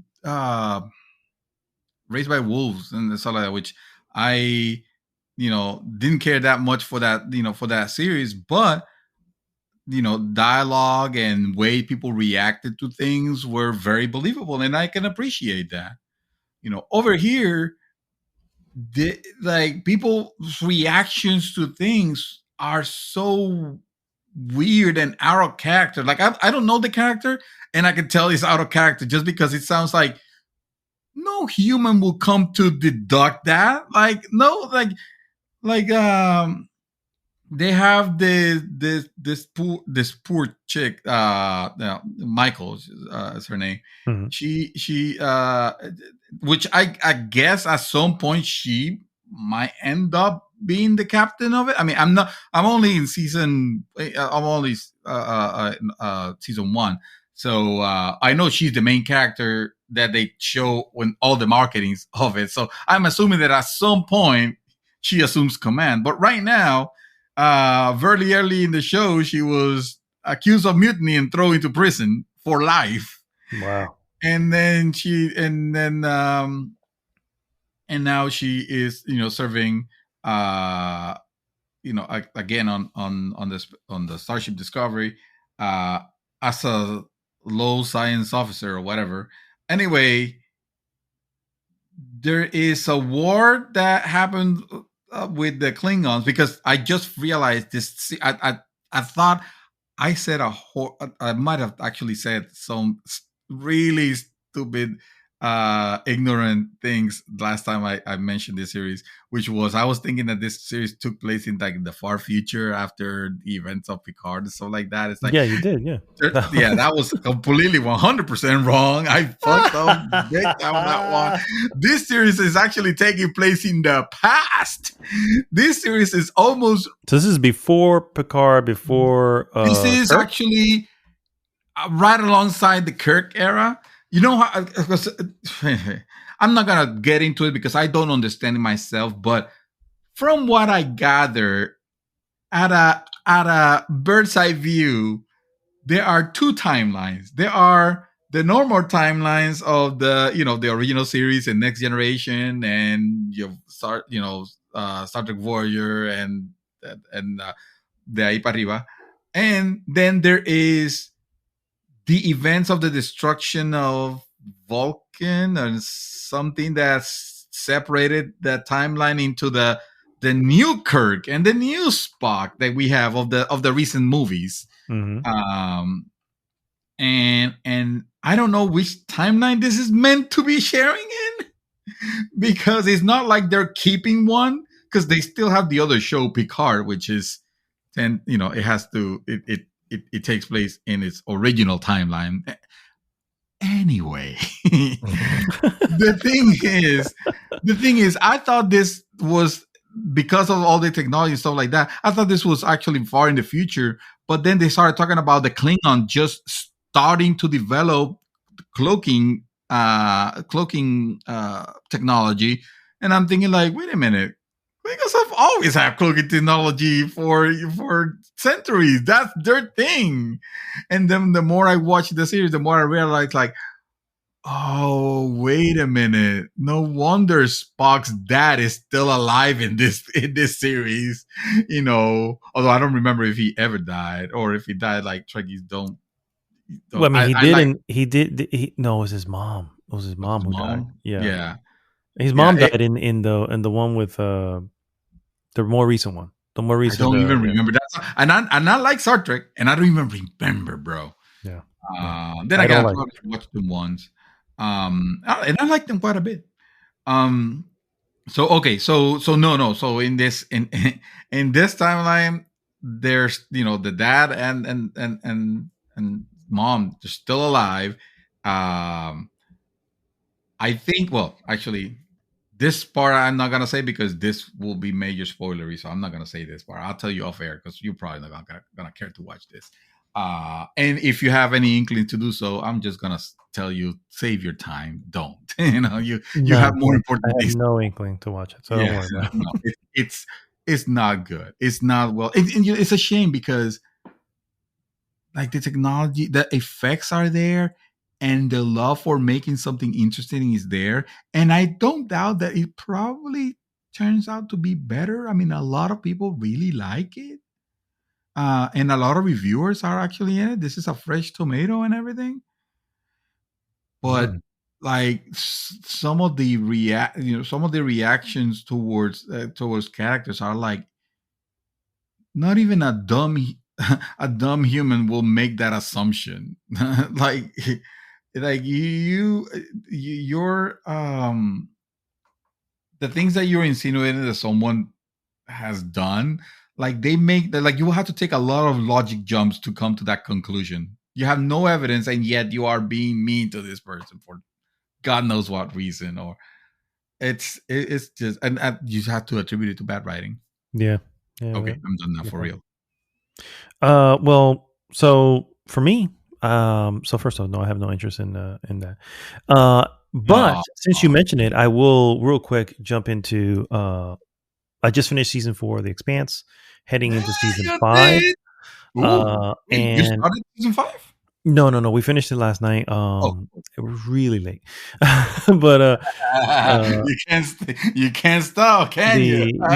yeah. And the funny thing, shout out to my wife. She was like, "Oh, yeah, I figured you were going to play the game so we can." I was like, "No, this is the season finale of season 4. We need to watch that one." We just after. Did you just see how that's the last episode of it? We have to finish. We have to finish. So we did finish it. Shout out to your wife. And She's awesome. yeah, she is awesome. So we did finish it, and I have to say the season was definitely different. So this is the first season that was done by Amazon. Um, Right. it was This season was a 1 through 3 were on Sci-Fi Channel, and you sci-fi can channel, yes. definitely see the budget difference for sure. I was just like, Well, I "Whoa, mean, this is a leap!" true, but for the reasons you explained, which to me weren't that clear. To me, the series, I mean, it like I never said this looks phenomenal, amazing. I said, it looks decent, and they respect the sci-fi enough No, to for make sure, the for things sure. believable. Yeah, and this is not to take away from the first 3 seasons that they didn't look low budget. You know what I Mhm, mean? mhm, mhm. But you can tell. I mean, you're visiting planets, you're visiting, asteroid belts. There's several places you're visiting, and it's like Yeah.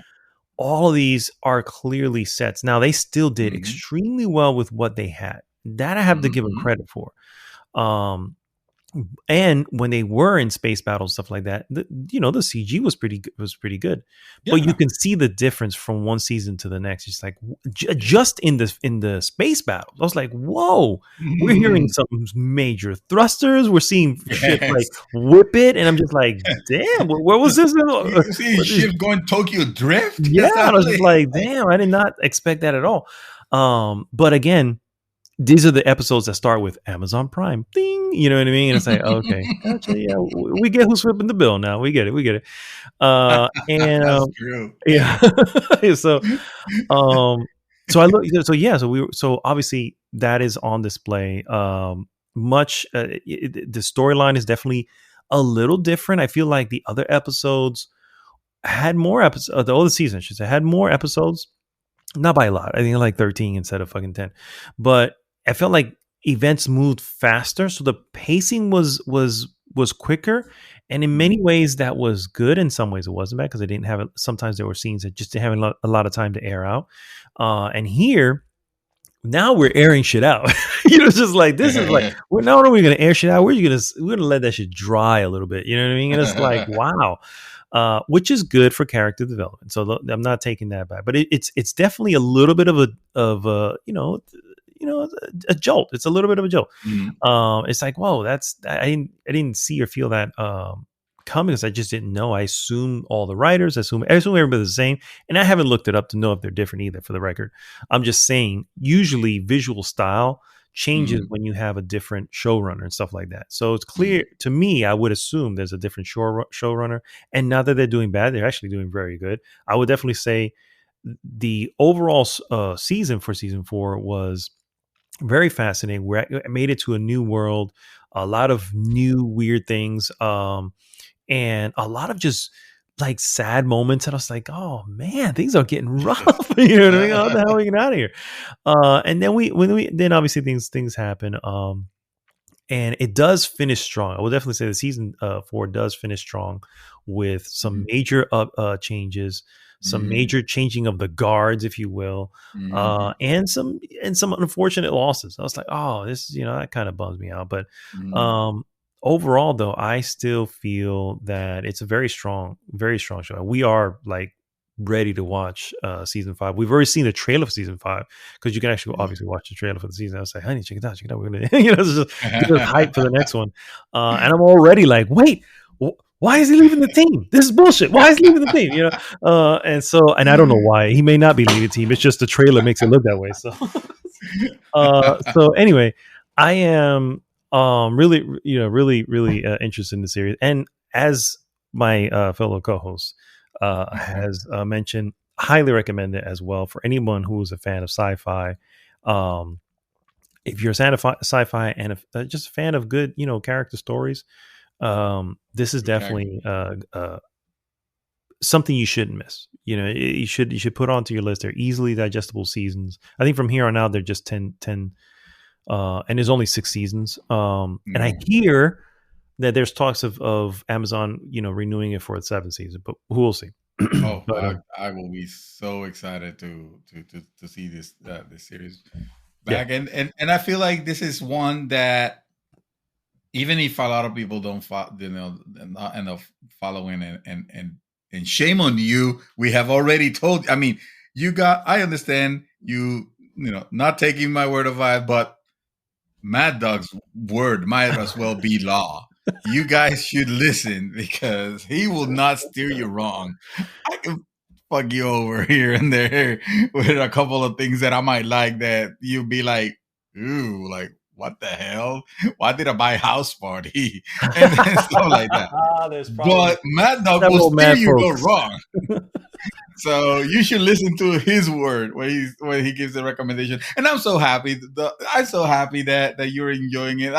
I watched this thing, and I always in the back of my mind remembering, you know what, he told me I needed to watch it. He told me, like, seriously, dude, yeah, if anything, don't miss this out. When I had no interest on watching, uh which was Arcane. Okay. Hmm. And then I saw it, and like that shit like became like, okay, I need to see Yeah, the next season like I now. know. Right now, guys. Right Now. now, we need So season 2 on that shit. yes, Yeah, absolutely. Arcane, guys, you need to watch Arcane. And Arcane is also ridiculous. Arcane is Ridiculous. really Arcane Yeah, is fucking yeah, closest thing to perfect animation. yeah. Agreed. the the Expanse, I'm glad that you're enjoying it, and I'm hoping people do. And I feel like this is one that I would like us to have a spoiler A spoiler cast. cast? Done, bro. Done. Absolutely. Absolutely. This is Yes, obviously we'll be spoiling seasons 1 through 6, I assume. So, yeah. yes, Oh, yeah, absolutely. Pff, done. yeah. Done. And if It's you all. can, It's already on the docket. Yeah. it's already gonna be one of them. It's gonna be that coming soon, because at the rate that you guys are watching, probably well, in It's the like a next couple season. of It's weeks, like a season every week. Yeah. This a one. season every week. Look at that. Did you notice? Did you follow the pattern? Do you notice that every season opens and close with the season, the season event of the week, or the season rather. Yeah. the Yeah.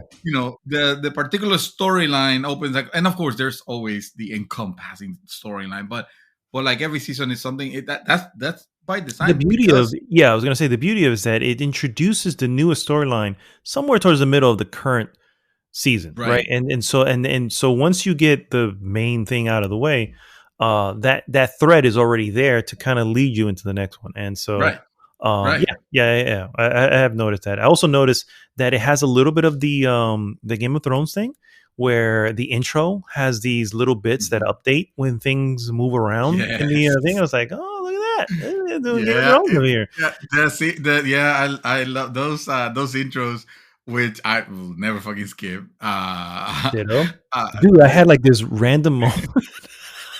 I was, the show started, right, uh, and so I was gonna pause it, but of course, what's the first thing that pops up? The skip intro, and so as I went to pause, it skipped intro. Like, no, wait, no. backed out, and It's as I like, no. rewinded it and put it back, I was like, all right, good, and then I went to pause again, and it skipped intro again. I said, son of a No. bitch, what are you doing? You're doing Why- it why- wrong. Yeah, it was this thing, and of course, my wife was like, "What is wrong with you? Just pause." And I'm like, "No, I need the intro, damn it." The Yeah, intro yeah, yeah. sets the tone. It does. It And does. yes, it's the same intro to Horse that was the same particular season, but it doesn't matter because it's still awesome. Like, tell me it's not awesome to see like the waters rising on the Statue of Liberty, Oh yes, that's and awesome. then being dismantled and like raised up Not again. just that, the explosion over Africa, which happened like a few seasons back, and I was like, Yeah, "Oh, right, yeah." yeah. Careful, you I might be letting mean, someone there's else. nothing in there's No, no, nothing shown. Yeah, it's right, right, it's right, like it's like mentioned in the background or some shit like that, right, and right. and then the intro, but nothing Those are story related. awesome. Yeah, those are. Yeah. It just sets the tone. Yeah, it does, man. Yes, It does. yeah. And So everybody needs an Amos dude, in everyone needs an Amos, bro. everything. Every team needs an Amos. We're Yeah, gonna get that shirt. Hashtag every team needs an Amos. we got two Uh, already. We got sign don't care. GG. yeah, And you remember that one? science doesn't care. No, I think science doesn't care. give a shit or something like that. I doesn't give a shit. Yeah, yeah. And we have everything needs Amos. Yes. Yeah, every team needs an Amos. Oh, dude, we gotta get on that. Where's Chakra? We need him on this shirt. Yes, we need, yeah, we need his connection. Yeah, but And anyway, why is that? You need to watch the show to understand. You know, it's one of the exactly. best. In case you're wondering who Amos is and why does everyone need one, you will know, Yes, my friend. You will know. you will know. So I did watch. So we're starting season 5 at some point, probably in the weekend. Probably tonight. Probably no, tonight is Elden Ring. Anyway, so I did watch a couple movies, and these are some random ass movies that I've had on my list. And most of the time when I pick a movie, I tend to just shove these to the side, like, okay, these are back burner films, just not gonna whatever. But I had Ed here, and I think it was here on last Sunday. I Something guess like that's that. where pain and gain is somewhere. The it might be. So, but because of I don't that, I want was you like, to watch it. At this point, I don't care. It's not gonna live to the hype. It's not gonna be anything. It's just gonna be. It's never. Don't watch it. It'll be bad if you watch it now. by the time we get to it, it's the same thing with Pulp Fiction. It's Pulp the same Fiction thing with Pulp Fiction. is I an know. I excellent totally know. film, and I can already know that that you're is gonna the come good. with. I bet. I can see the text now. It says, "Dude, seriously, WTF?" You know what I mean? I can see it happening, and so no, I hear you, bro. I hear you. It happens, right? You let it go too long, and that's what happens. But anyway, so the two films, real quick, and these are. I'm gonna start with the first one. It is called Jolt, and I'm sure you've seen this or seen of it. It's on. It's a Prime, Amazon Prime movie starring Kate Beckinsale. Also has Stanley Tucci in it. She is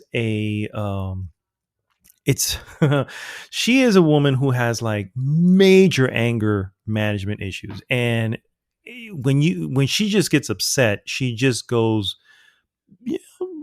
pretty homicidal. She can jump on people, she can break people, she can I was just gonna say this Yeah. looks just her face without you giving me any of that context. Just looking at her face, I'm like, dude, that woman could be easily a female Joker. Yeah, but she's trying to be good. Is the whole deal of the story. She's trying to be good. She's trying to whatever, and she has this device that she is given that whenever she feels she's about to hit that line, Mm. She jolts herself with the electricity, hence the reason of the name of the movie. And so, You're in for a shock. yeah, Okay, good job. Good job, Amazon. I see what you did yes, there. yes. And then, of course, the inciting incident happens, as with any film. I might Uh, want to watch this, so keep it light on the spoiler I rating. I would no, I'm not gonna. I'm just saying, as you know, I don't have to Yeah, explain what no, the any inciting incidents will inciting happen incident always. occurs, and of course, leads to to her basically just saying, all right, well, I guess I have means to whatever. There's a lot of cool moments. It's not a great film. I would easily give this one probably a 2.5, honestly, if I really sat and thought about Ooh. it. But that doesn't mean, say, it's one of those things, I can recognize something for what it is. That Uh, doesn't mean it wasn't enjoyable. And I enjoyed it. I was watching with Ed, and we enjoyed it. He enjoyed it. We laughed. There mm, was some silly moments, and there was some really, and then of course, as with most movies, you go, oh, that's bullshit. But it's like, yeah, whatever, it's just it's just, extremely bold. Let me see. This is the description from the IMDb. It says a oh, bouncer with a slightly murderous anger management problem that she controls with the help of an electrode line vest. She used to shock herself back into normalcy whenever she gets homicidal. Oh my god! yes. And so it's definitely very visceral. It has those really cool. I'm sure you've seen plenty of movies that do this, that have that. Oh, but that one time I did, and then it just cuts to that one time when she's beating up some fucking Yeah, barber, yes. and then it comes back. Yeah, but it wasn't that bad. So it does that a Yeah. lot. So it's like, okay, I can enjoy it. And best part of the movie, hour and a half, dude. It's a Oh, perfect okay. hour and a half, 1 hour and 31 minutes of runtime. That It works. is does not overstay its welcome, and because of that, I think, while I still give it a 2.5, because it is what it is. What I mean, it's not a Oscar nominated film. That doesn't mean you can't have it. You can't enjoy it. So if Right. you just want something to throw on, just to unplug your brain, it's the perfect one. It really is the Okay. perfect one. All This is right. right. This is along the lines of, maybe not as well. I'll leave it at that. As along the lines of that milkshake, bubblegum milkshake, or whatever the hell that shit Oh, was. this. Uh, yes, milk, bubblegum Milkshake milkshake. I know brings all which the one you're boys in the talking yard. about. Yeah, That yeah. that one. No. The one with Milkshake, gunpowder milkshake. gunpowder Yeah, milkshake. something There like you that. go. Yeah, Yeah, one yeah, of yeah. those two. Anyway, that's a Netflix I joint. fucking like Well, that. That was actually. Yeah, I guess you know what? I will definitely watch this. No joke. yeah, it's just right It along those seems like lines. it's action comedy, a Yeah, little bit. It's yeah. like, yeah, She's this is right up vulgar. my alley. Yeah, This is if you easily never a seen Kate three. Beckinsale be like really vulgar, now's your chance. She's just like, damn, this little. I mean, I don't know how little she is, but just based on what I can tell, it's like, I was 5'9", 190-pound chick, and she's just like mouth of a sailor. It's like, and can lay it on you like a sailor, like just knock you around and shit. But so anyway, that's Jolt. It's honestly, it's action, it's comedy, it's really a unplug your brain at the door, and just enjoy the ride. And it's Yeah, an hour and a half ride. Um, I'll put it. I'll front line it and see what I think of it. Do you okay. want to watch Batman? I do desperately, but I am We, I am not sure how I feel about the 3 hour runtime. I'm just like, oh my yeah. god, What's the like my thing? only. You know what? Maybe I can wait, because I'm like, if I'm gonna do this, I've been to the theater now. It's been a while. It's been Yeah. like 2 years that I've Oh been to the shit! theater. Really? Yeah. Oh yeah. We have Oh not, since this wow! pandemic started. We have not been to the theater. Oh wow! And Wow! not Wow! because, honestly, truthfully, it isn't because even of the pandemic anyway. It was early on, but not now. It's just we've gotten so used to not doing it, and so Right. many companies are now just early accessing them. I'm like, Right. why do I need to go in? If I'm going to spend $30 in the theater, and plus whatever we end up getting, fuck, I just spend the $30 here. You know what I mean? And fuck it. Mm-hmm. That's how I watched a few movies. I can't think of any of them coming to mind right now, but a few of them, I was just like, fuck it, I'm here. Let's just watch it. So that's made it a lot easier not to go in. But now that it feels like with Spider-Man, hitting the way it hit, and Batman seems to be kind of heading that way too. I feel like the box office and stuff seems to be coming back. So I desperately want to. I just don't know when, dude. It's just life right now is difficult to get up and go like that. And so the last movie that I saw came sort of by recommendation. It was just something that I either read somewhere or heard somewhere, some sort of podcast, or who knows where it was. But it was a recommendation based on probably not me, because no, this was definitely not you. You would have skipped it. But I would now probably say you should definitely add this to your list. Again, very similar to Jolt. Maybe actually even a little better than Jolt, at least surprisingly better than Jolt. But the reason for this is because the reason I even got interested is because of who's starring in it. And everywhere I was listening to was just like, it's surprisingly good considering who's in it. So starring in this is Megan Fox. Okay. Oh, jeez. Exactly. And levels of interest decrease. It is a film called Till Death. It is another film that is extremely easily digestible, only an hour and 28 minutes. It is, and I'm not going to spoil anything here because I feel like everything is it's much better walking into it knowing as little as possible. Okay. But this is the gist of what the film, the majority of the film that you can actually just get from the trailer. And that is, she wakes up handcuffed to her husband who's dead. And she has to survive. That's it. End of thing. Yeah, that's all I want to really say. And it's called Till Death, if you really think about it. If you look at the movie poster, you can kind of see a little bit of what it is, but it's Wicked and Bernie. It is surprisingly good, dude. I'm not even gonna lie. Really? I was just like, we were like not only were we into it, my wife and Jackie were in the kitchen, and they're seeing what's going on. They're like, oh, what is going on? What's going on? And so it really captured our attention and was just like, man, this is surprisingly good. Really? This I will give a 3 out of 5. Again, very simple premise. I think the best part is how quickly the movie does not overstay its welcome. It really just kind of delivers what you need to deliver and lets you go. And I gotta say, I'm not saying that she's suddenly a great actress. Nope, I'm not saying that. I'm simply saying that what we have here is proof that you can get stuff, you can get decent work out of her. You know what I mean? Hey, that enough will be a reason to give it a try. To check it out. Yeah. To check it out. So I don't know. It's just it's one of those movies that has those interesting setups and interesting payoffs.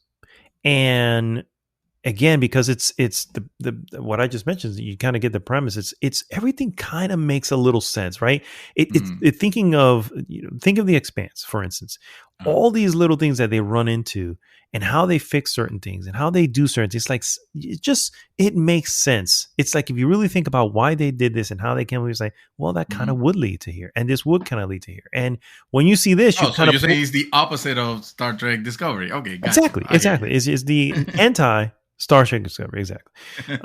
And so, but it's just the little details that you go, but man, why doesn't she? Oh, I guess that makes sense. That's why. But what about? Oh, okay, we see what. You know what I mean? It's like all these little questions that you go, why didn't? And then like, oh, I see why. You know what I mean?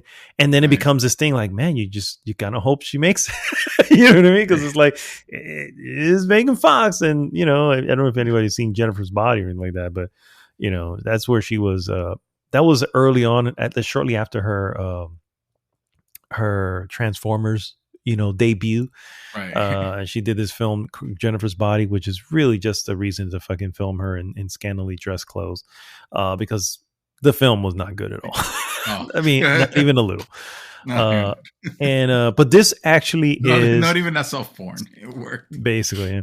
This actually is definitely worth the price of admission. I want to say, I'm trying to remember where I saw this at now because I really can't recall. But I saw it for in one of the streaming services.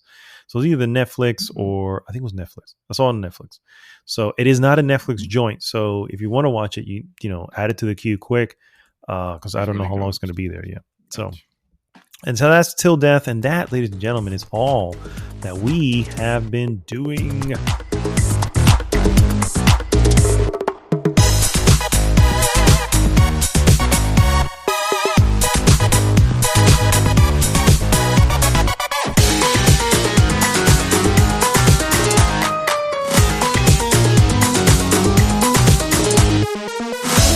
And we are back, guys. And it is now time for the hot topic of the week. Hot topic! Hot topic Take it again. away. I'm sorry. I said, take it away. Don't Take it- stop. oh, whenever I'm sorry, You I'm always sorry. do this. I didn't hear it. I was like, oh, I feel like he I had to say said something. My bad. Just don't Just roll stop, with it. because when you're stuck, you put me in an awkward situation where I have to repeat something that's bad. not gonna make sense on the second delivery. You're right. So, You're right. All right, you know what? Let's start over. All Yeah, right. let's just do it from the top. right. Hot topic again, guys, is should games come with a difficulty warning? Before we give our definitive answers to this, again, I feel the need, as with any debate, you have to have the opposing view and, respect said opposing view and try to understand said opposing the devil's lawyer. I mean, the devil's advocate. The advocate of the demon spawn. Yeah. Exactly. The Prince of Darkness. The Prince of Darkness, yes. So where this seems to be coming from is, again, going back to the launch of Sifu, which no one knew was going to be a challenging game. At least didn't seem to be something that was reviewed, or previewed, I should say. Didn't seem to be something that was majorly previewed. And suddenly it comes out and it's catching people's attention. It's scoring pretty well when it comes to reviews, but it's hard. You know what I mean? It's not a breeze through, and who wants to fucking breeze through as far as I'm concerned, but still it's not a breeze. It's not what people may have been expecting. I, for one, love it for what it is, but it kind of, the setup kind of maybe let people think, oh, this is not going to be, that type of challenging game. And then, of course, Elden Ring, which, if anybody knows From Software, you already know what the hell they're making. But when it gets released as the most accessible or approachable From Software game, and it literally gets handed God knows how many 10s out of 10s and 5s out of 5s and 100s out of 100 and all this stuff, amounting to a 96 Metacritic or OpenCritic. You can't pass that up. You know what I mean? And it's accessible though. Don't worry, it's open world, no big deal. This is the one you'll be waiting for. Exactly. This is the exact From Software game you need. And then it turns out that it's maybe a little more accessible, but it is still a From Software game. You know what I mean? So that hasn't changed, and it's not going to, if we're to believe Miyazaki-san when he said, "Yeah, we have no plans of changing this." So that leaves some folks out with, well, maybe I was advertised incorrectly too, or maybe the marketing team, put the wrong spin on this and got things out, and now I'm stuck. I've spent $60 in a game, or $40 or $50, depending if we're looking at Sifu, and maybe they should be there should be some sort of warning or some sort of thing to let folks know that this is the type of game that it is. And so that is the argument of the other of the other end. I do say the other end because I'm not standing on that end, so I'm across the aisle from that end as far as I'm concerned. But that is the argument from the other end. What say you, sir? What say you? Well, that I've always been an advocate for options, right? Of hey, why not? If something is, if there's an opportunity to do something, extra that could, help the community in some way, why not add it, right? In the very shallow view, this looks like a potential good idea. And when I'm saying that, I want you to think that I'm in no way consider myself a hardcore gamer. I consider myself I consider myself a gamer that plays a lot. Primarily is my main source of entertainment, Mm-hmm. but I don't consider myself to be, the peak of performance when it comes to any type of game. We were just joking about how in Elden Ring I was being invaded, and I expected, okay, just end me because I'm not gonna be a challenge to you. I never do PvP. That's not my style. I'm not a competitive gamer or anything. I just play a bunch of games, and I don't get good in any of them. That said, something like this sounds like a hey, why not? Why shouldn't the game have a label that describes the difficulty level for or who this might be the target audience? I'll tell you why not, and that is because difficulty is subjective, and there is Mm-hmm. not gonna be a proper way that you could actually measure the level of difficulty. What might be difficult for me might be extraordinarily simple for you and basic. And no, when you go to games, you go expecting some sort of challenge. That's what ultimately games are. They're a series of challenges. Whereas whereas you consider easier or harder, like that's inconsequential. The thing that makes a game is that it's gonna present you with a problem. And you're gonna try to resolve it some way. Mm-hmm. So that inherently, becomes a challenge, whether it's easy or a hard challenge. Don't matter. And what I might expect to be a what might be difficult for me, you might already have this the skill, the knowledge to beat a lot easier. To go through a lot easier. We make the example of Dark. I know that he's super humble. He's never he. I apologize. I know you don't like when we bring it up like this, but like we consider you a very top tier gamer in the sense of you tend to get a game and learn it relatively learn the systems relatively faster than a normal person would, and eventually you get good at them and you beat them and you go to the next one, and Mm-hmm. that's not everybody's experience. So how do you measure that? How do you make a label for that? You know what I mean? Yeah, uh it's impossible to do unless this genre suddenly becomes its own, like it becomes part of the rating somehow. You know what I mean? It's like, and again, not saying that this should be it, but you think of Mortal Shell, you think of Salt and Sanctuary, you think of these games that are clearly of the same fabric. mhm, Now, again, that's also subjective, right? Because it's like, is it of the same fabric? Maybe not. You know what I mean? Even though they tend to be aping off Souls games. mhm, But again, it labels it as something. It's like, I don't know. I don't know. I don't think I agree. I don't think there's a way to properly um label, just to say, mhm. because I mean, shit. Even I was just playing Vanquish. I was again. It was like, what the fuck? This is bullshit. You know what I mean?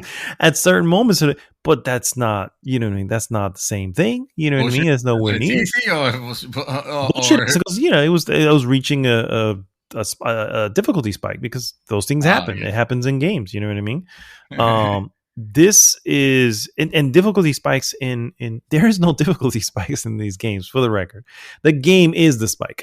You know what I mean? It's like that's just what it is. Well, you mentioned something about maybe defining it by genre, but I don't think that will work either, because I mean, you have, just like you have Mortal Shell and those Souls like experiences, you also have Soul like experiences that are ridiculously simple for or easy for a Souls like, and Jedi Fallen Order is one of them. Mm-hmm. It has the same intricacies of like of a Dark Souls game, but obviously it's a Star Wars title, which by its own IP, it needs to like like I think it might be mandated at this point that it is accessible to about pretty much about anyone. So of course they're gonna make that, very, very easy. And that's not to say that the game doesn't present any real challenge, because it's not like you can breeze through it, but it's certainly not going to present you the challenge of a Dark Souls. So if you were to put a label, what do you say? Normal? Like hard? Like, yeah, exactly. It's like, to who? You know what I mean? Exactly. Yeah. That's the main question. It's like, who's this label for? Yeah. So not all Souls like games are difficult, just like not all racing games are simulations. Mm-hmm. And yeah, exactly. It's a perfect example. Yeah, exactly. Not all racing games are simulations, and simulations are definitely different from your arcadey racing game. Yes. But they're both racing. You know what I mean? So it's like, how do you, and both can present their challenges. So an interesting angle that I think some folks have mentioned throughout is the fact that it's being handed all these high praise awards as far as review scores and stuff like that, and that can be misleading in the sense that many outlets and many, I've listened to a few podcasts and heard a few YouTube videos from specific outlets who go on record as saying that the reality is we have a Souls guy or Souls girl. You know what I mean? They're not always guys. We have a Souls, a player who loves Souls games. And when those games come around, that person tends to be the one who wants it. And most other folks, while they're interested, are not interested in reviewing it. You know what I mean? Right. Because there's that a in level itself, of competency that is kind of required if you're correct, going to be reviewing. Correct. Which yeah, is not the same to just play because you have a time frame and you have to be pretty thorough in it.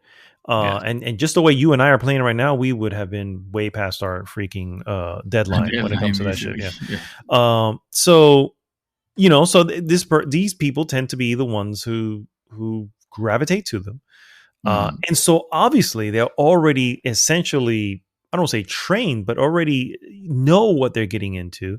And so when they say this is the most approachable thing when it comes to Souls games, they're not lying, because they're comparing it to the other Souls games. You know what I mean? It's like, yeah, this is why, but of course that loses something to the common gamer. So is there a fix for that? Is there a way around that? Is there some blame there? You know what I mean? To say, well, maybe you should have had, your sports guy do this, I don't know. Which, by the way, I think that would be a horrible idea. I'm just saying, is there a fix there that would even out? Because, it has been being review bombed on the player scores because they feel, we've been lied to. This is not a 97. This is not a 10 out of 10. This is not, whatever the case may be. It is a bullshit game that just does, you know what I'm saying? And obviously the people who are doing this just don't know. But clearly Bandai Namco, FromSoft, all the media outlets have kind of in many ways steered the conversation to, holy crap, this is the game of the generation. And so can you blame someone for going, shit, I need in on the plan on this? I've never played anything from these guys, but I can't miss out on the game of the generation, you know.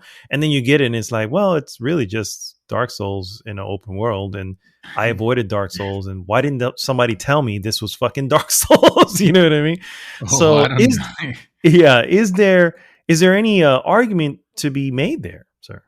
I can't imagine of any that will make sense because True. um Yeah, I have to agree. let's say, you know, I can't I'm not a serious movie watcher, so I don't know movies, but let's say there is this movie, and this movie has been getting high praise, and it is, I mean, this thing is, it's nominated to the Oscars, but this thing is probably either extremely high on the gore factor, or very depressing, or deal with subject matters that I don't care to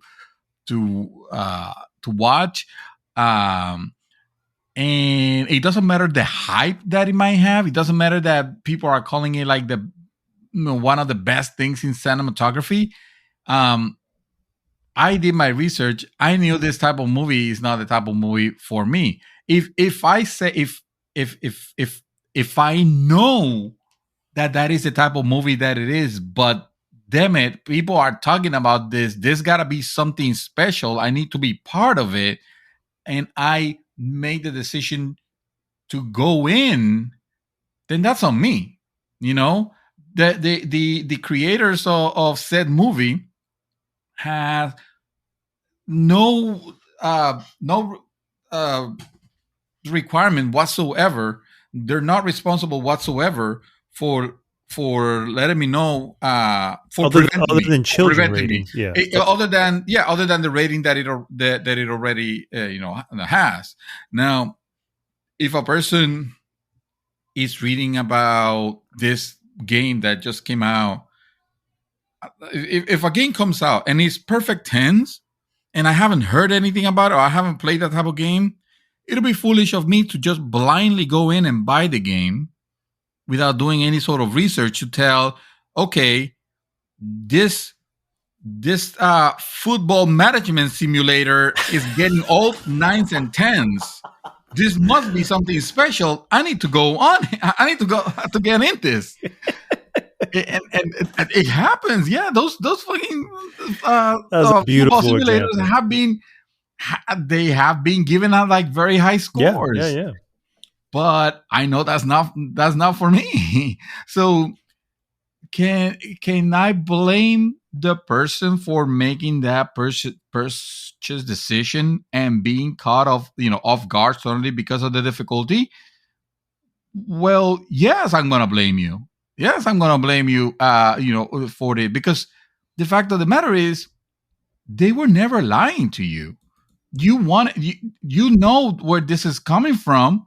And if you don't know where this is coming from, then you obviously didn't do your research. And if you didn't do your research, then what you're telling me is that you are just buying games blindly just because they get a perfect 10 doesn't mean that you're gonna like it.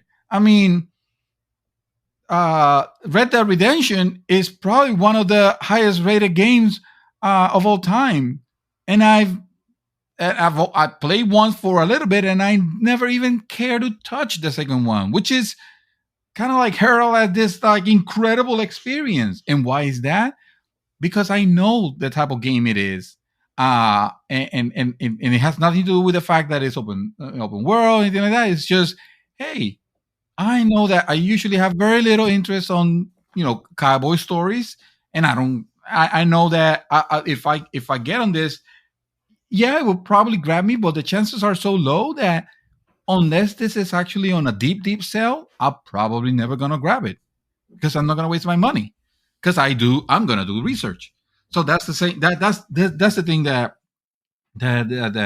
people should have done. And if you're on the fence, if you never played a Dark Souls type game,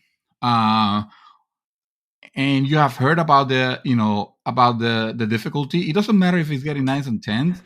Get that point serious. Just the fact that it say, yes, the game is more approachable, but I feel like the approachability of it's more quality of quality of life improvements rather than, oh, they just made it easier. For And everyone to yes, come in. yeah, for everyone, yeah. And yes, there are some quality of life improvements that have made some of its aspects less, more forgiving, you know.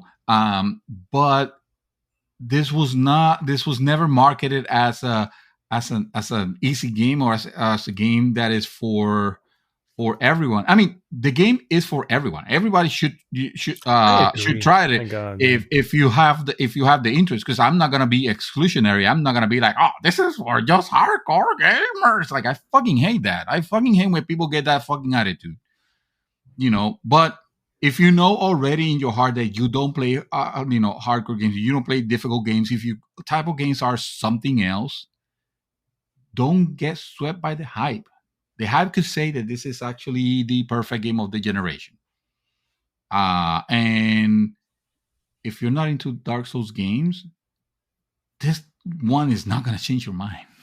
Yeah, Definitely. for Like, it sure. has nothing that will make you change your mind, because it is still the enemies are just as brutal, and the boss fights are just as brutal, and it's just on a larger scale. So Yeah, what makes you exactly. think that if More you need of like them. small little Dark Souls, you're gonna want big Dark Souls? You know what I Yeah, mean? I agree. I agree with. So for the record, I stand on the side of you need to do your homework. I've Yeah. spent many a times in my youth getting games because you couldn't, reviews and stuff weren't as plentiful as they are now. No, And the early internet was not. previews and Yeah. all that stuff was you went with the hype because that's really all you had. You know what I mean? Yeah. So and then you maybe you attach a name and go, oh, that's from Acclaim. Oh, Acclaim's got to be good, right? They did this, they did that. And then you're stuck with Batman Forever on Super NES. And then you're like, man, I'm screwed. You know what I mean? Fuck Uh, this game and all this bullshit. But that's not the case anymore. The internet has made it so that there's just no way you wouldn't know these things if you know what to look for. right. I can understand getting swept with the hype. I got swept with the hype with that Cyberpunk 2077, knowing a day before that this is not going to run well on PlayStation 4. This is why they have not allowed that to be. You know what I mean? It's like I knew Mhm. it, and still the hype got me. You know what I mean? So, but in the end, who really was to blame there? Not me. I Mhm. knew it. It's like I called it when I saw it. I was like, this is not going to review well, and it is, or it's just not going to turn out well. Because it's just no. There's just no way. Yeah. And then here we are. We already know what happened to Cyberpunk 2077. And fun fact, Elden Ring has already outsold Cyberpunk in UK. You know what I mean? Oh, I have Uh, no doubt that because it's the game that's gonna keep on selling as more and more people hear about.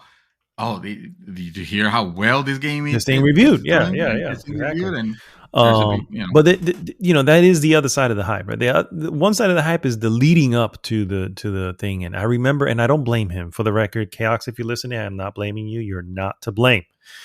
I just remember talking to him the night before, like it was about to release at midnight, and he randomly started a video conversation. We were talking. He goes, "Dude, it's coming. It's happening tonight." And it's like, Mhm. "No, man, I didn't get it." He said, "What do you mean?" I was like, "Yeah, I don't know, man. I have concerns, and all this. Man, I can't wait. I can't wait." I'm like, "Okay, cool, man, cool." Hung up. Maybe 30 minutes later, I already had it purchased and downloading in my console, and I'm just like, I guess I need to be part of this. And in the end, like I said, there isn't anybody to blame. There is no one to blame. That's okay, Chaos. I mean, I made it by Destiny because I literally bought it Destiny. So The first you're okay. Destiny, Version. vanilla Destiny, guys. I know Destiny Yes, obviously has the gotten better bad throughout the one. years. Yeah, yeah. This is Destiny vanilla before Bungie can figure shit out. And so, anyway, my point is to say that I know the hype and all that stuff, and I agree that you need to learn more about your games, and you need to be. I honestly, I keep saying that. I said this about Sifu, and I'm going to say it again about this. It's like these games aren't hard; they just require a little more patience. And I think that's the thing that turned me around on a lot of these games, and I suspect that this extremely high rated game, Elden Ring, will turn a lot of heads as well. Yes, you're going to have your naysayers saying, "Oh, I wasn't prepared for this," and blah blah blah blah blah.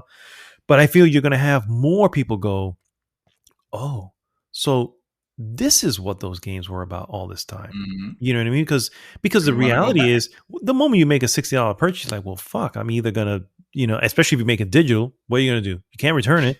So it's like, okay, well, you either get pissed about it and go on a forum and review bomb it, or you take a moment and go, what does it take to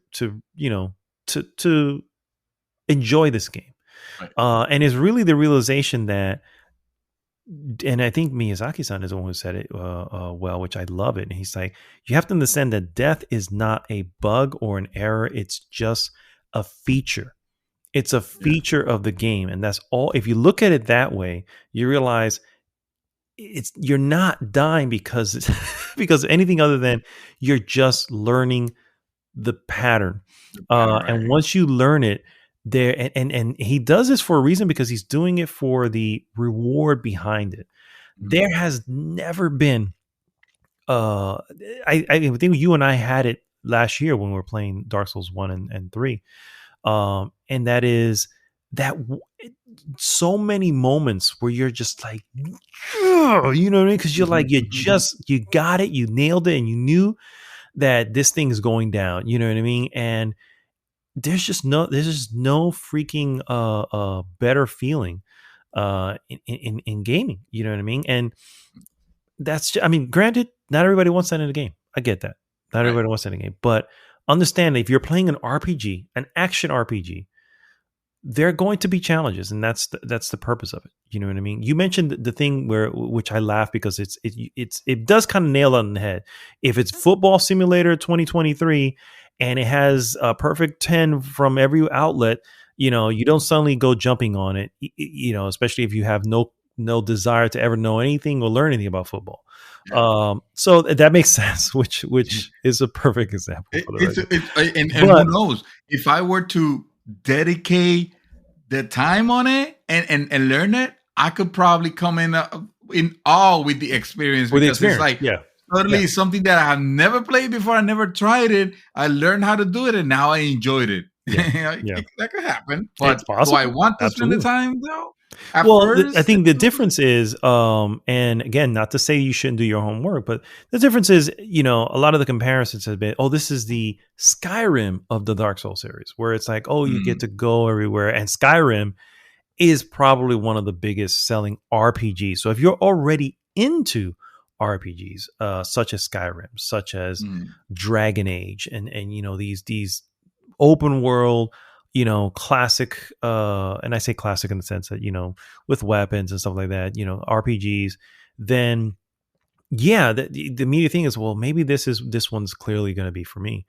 yeah, But that's not, again, if the point is to do your due diligence, there doesn't need to, as you mentioned, there doesn't need to be a difficulty warning, because the reality is difficulty is subjective. What's difficult for mm, you may not be difficult for me. You know what I mean? yeah. And it was an interesting article that when we were playing the other day, it was me and Dark. It was just us two uh, at the end, and he found this on The Gamer. And I won't read the whole thing, but it had some interesting insight to Uh-huh. to how someone expected something that wasn't there. And this is from someone obviously within the game industry. They're not oblivious to what a Souls game is. Mhm. And so they should already kind of understand what to expect. And So real quick, he said that it's official. Elden Ring is the greatest game of all time, except it's not. Is it? You can like it a lot.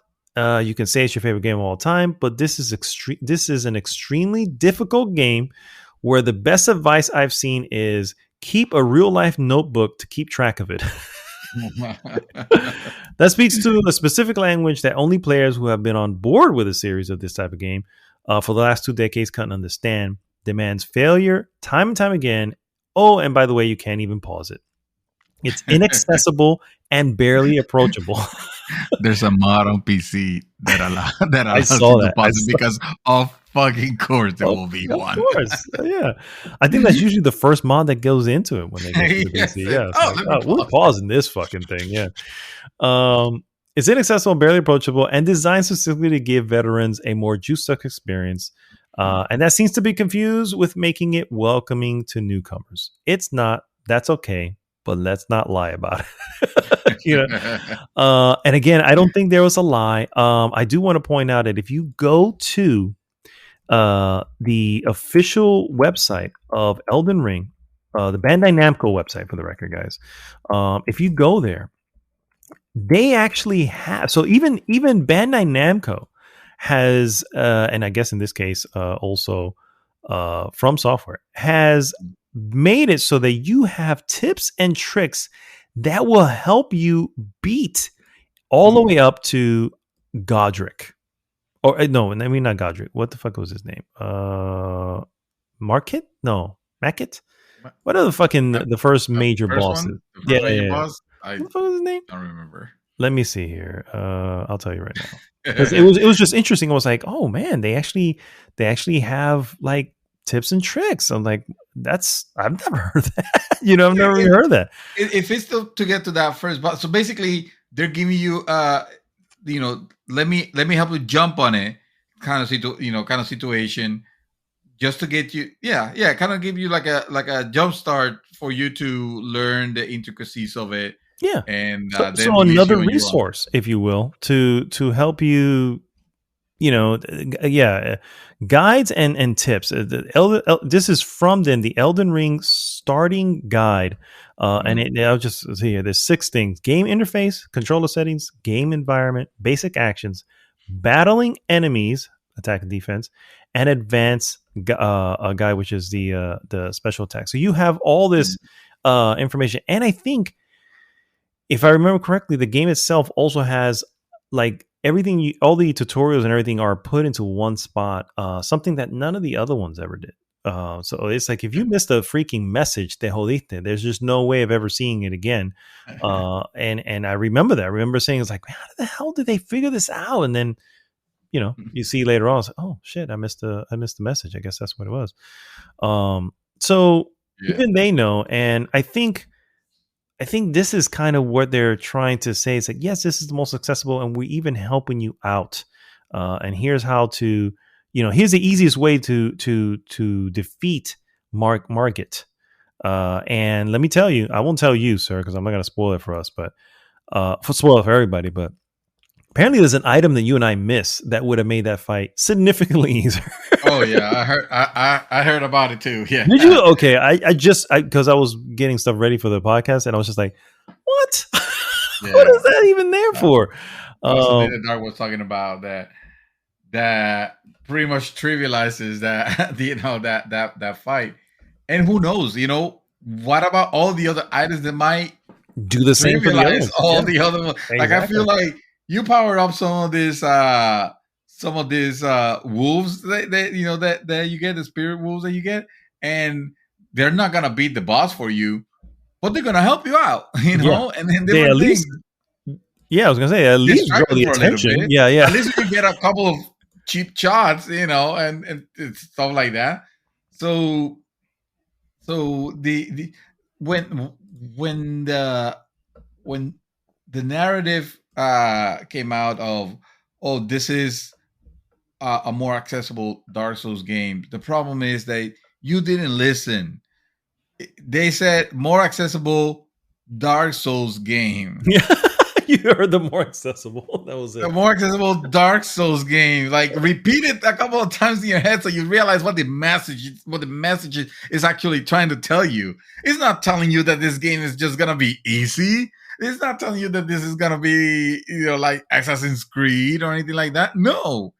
It's telling you, hey, of the fucking shit hard games that are out there, this is a little bit less so. If Yeah, this was a little bit more accessible, it could be like a quarter of a percentage, and and that sentence technically, will yeah, still qualify. exactly. Yeah, Exactly. So you got, you gotta know. Now I, like I said, that I don't exclude this game for people. I feel like, and also, and not to repeat an old, not to bring up an old ghost of a topic that we've had already many times before. It doesn't need a difficulty setting either. Hmm. Um, so it's the game is hard, but you could do it if you have the interest on it. If you don't Yeah. have the interest, then who gives a shit? You're not missing out on anything for not playing something that you don't care about. If you Exactly. don't care about it, you're not missing anything. Exactly. Yeah. And if you care about it, you're gonna play it. You're gonna give it a try. And if you feel that it's too difficult right now, then maybe you're not in that mindset. Hey, to play right now. First time I did Demon Souls, I played for a little bit until I thought this game is too hard, and I don't want to continue playing it. And same thing with Dark Souls. Although with Dark Souls, it was more like, oh, this game got broken in this section, and I can't play it anymore. But I mean, years and years passed. Like Dark Souls 2 and 3 got released, and I paid no mind to them. And Dark Souls 3 is probably one of my favorite games of all time now. And I tried it like several years later. Oh, it was last year. Yeah, I mean, So we both go. It's amazing how we both went into Dark Souls 1 remastered mhm. and 3 same year. Yeah, I was at the very beginning of it just February of wanted that year, more, and I was just like, and it was just like, man, I don't know, and it gets your it gets your claws in him. It's like, guys, give it a chance. Understand that it's trying to teach you. Everything it's doing is trying to. There's a lesson behind everything. You know what I mean? And I think that's just what's missing. I think that's where the shouts are coming from. It's like, people have gotten a little used to being hand holded. I mean, dude, freaking Tales of what's the last? right? Oh, thank you, Tales of Arise. Oh my god, dude, the tutorial. It's 40 hours into the game. I'm still Me, getting tutorials. I'm like, yeah. wow, dude, this is yeah. It's just it. It's just built for the lowest common denominator. Correct, correct. And I don't mean that in an insulting way. I No, mean no, no. I that in the got you. Yeah, sense of, well, let's make this approachable to everybody and play it everybody. Problem is, you do something like that with Dark Souls and you make it suddenly very simple, and it's no longer that experience because that's the because it doesn't intricacy have of much Dark else. Souls. Yeah, It's that it's yeah, having that challenge. Um, but going back to our main topic, it's not that games shouldn't have a difficulty label. Is that that's not possible. yeah. It's It's not. you're asking something impossible to to be done. And I also believe that if there was some sort of agreed way of doing so, a lot of companies will be like, no, thank you. We don't want our games labeled Yeah, as yeah, yeah. That's true. easy or hard or or whatever, because that's just going to deter one person from buying it. That's like putting the side effects in front of the benefits Yeah, yeah. That's of the perfectly. Yeah, medication. So no, you present what the game is, and I mean their marketing departments know how to hype a game, hmm, and then you make what hopefully is an informed and researched decision. If you decided to skip on that, then you're taking a risk, and at that point, it's completely up to you. You might end up loving it and finding the very best thing that you have missed this whole time, or you might find that you wasted $60 on it. Um, either way, it's your responsibility to know ahead of time. No yeah. one was lying to you No, when they said that this game was approachable, because the fact of the matter is that for a Dark Souls game. It actually is. Well said, sir. Well said. So yeah, I agree. I'm just gonna. I guess we can end it on that. As I agree. There's no. As a matter of fact, it's a well-known fact that when FromSoft, Miyake-san was making the first Demon Souls, they kept under wraps the difficulty of the game, and they even got that cleared by their liaison with PlayStation. The liaison from PlayStation said, "Yeah, you probably shouldn't mention if that's really what you want in the game because they're not going to. They're probably going to tell you to fix that." So they kept that under wraps, and the head of PlayStation at the time, Shuhei, at the time said, "This is crap." There's literally a quote. "This is crap." That's what he said. And in retrospect, has come back and saying, we didn't know what we had at the time, and so they were not the ones who brought it over to America.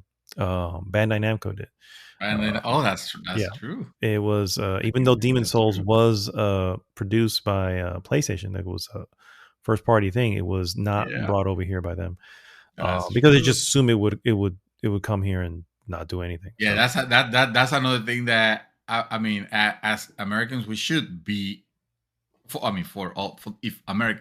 our American listeners, I mean, internationally, you guys can make fun of us because we're fucking crazy. But for us Americans, we should be up in arms about all these decisions that companies are keep making of. Oh, this game is too hard for the American market. Oh, dude, did that ever change that? We should soften this or censor that or change the difficulty of this portion because it's Americans are so sensitive that we don't want them to hate our game. It's like that bullshit needs to stop over 20 years ago. Agreed, man. Agreed. Maybe that should be a topic of that should be. I mean, it's one of those things where I remember hearing I didn't know that, and I remember hearing it, I was like, man, fuck y'all. That's exactly what I was like, are you kidding me? What the hell kind of bullshit is that? But it's I guess there was. I mean, I think that there was some. Not truth, but just some stats or something like that. I guess we'd have to do some research to figure all that out. But I think there was something maybe very early on. But then again, I can't think of it. I mean, think of Donkey Kong. The King of Kong is not, from Japan, that I know of. You know what I mean? The two from the movie are Americans. Yeah. So I'm like, and Donkey Kong is a pain in the ass fucking game. You know what I mean? So.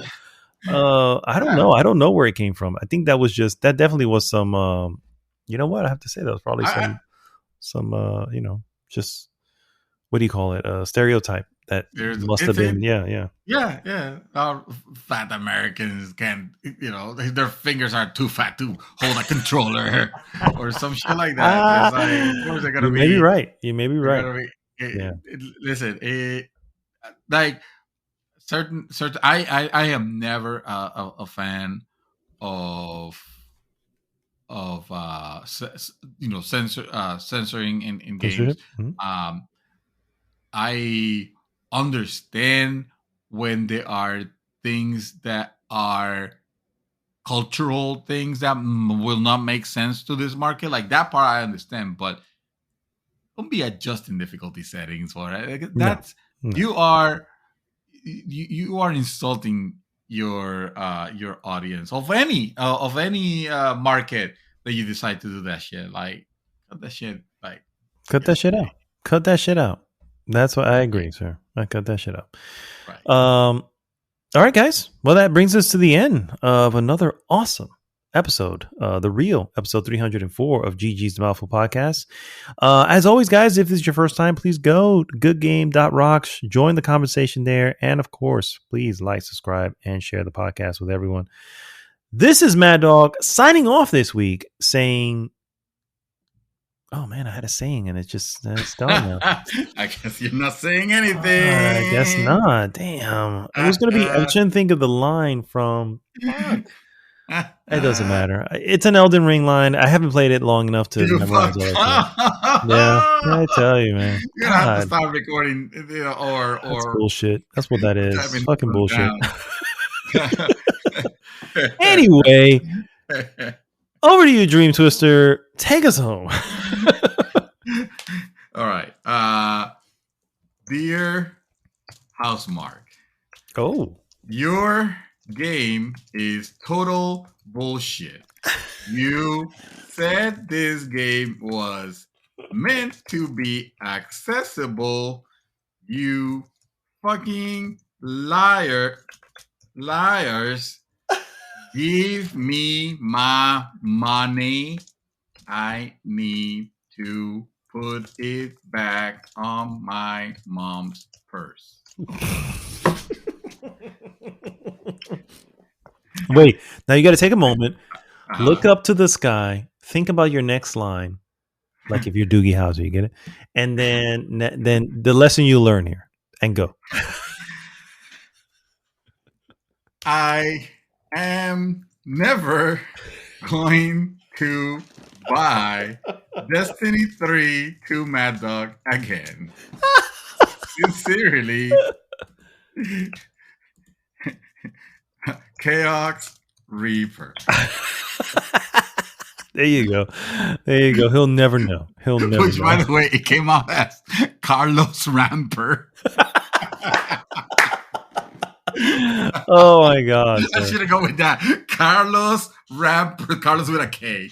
Carlos with a K. Rampart. Nice. Well, that's all we got for you guys this week. So we'll see you next week. GG!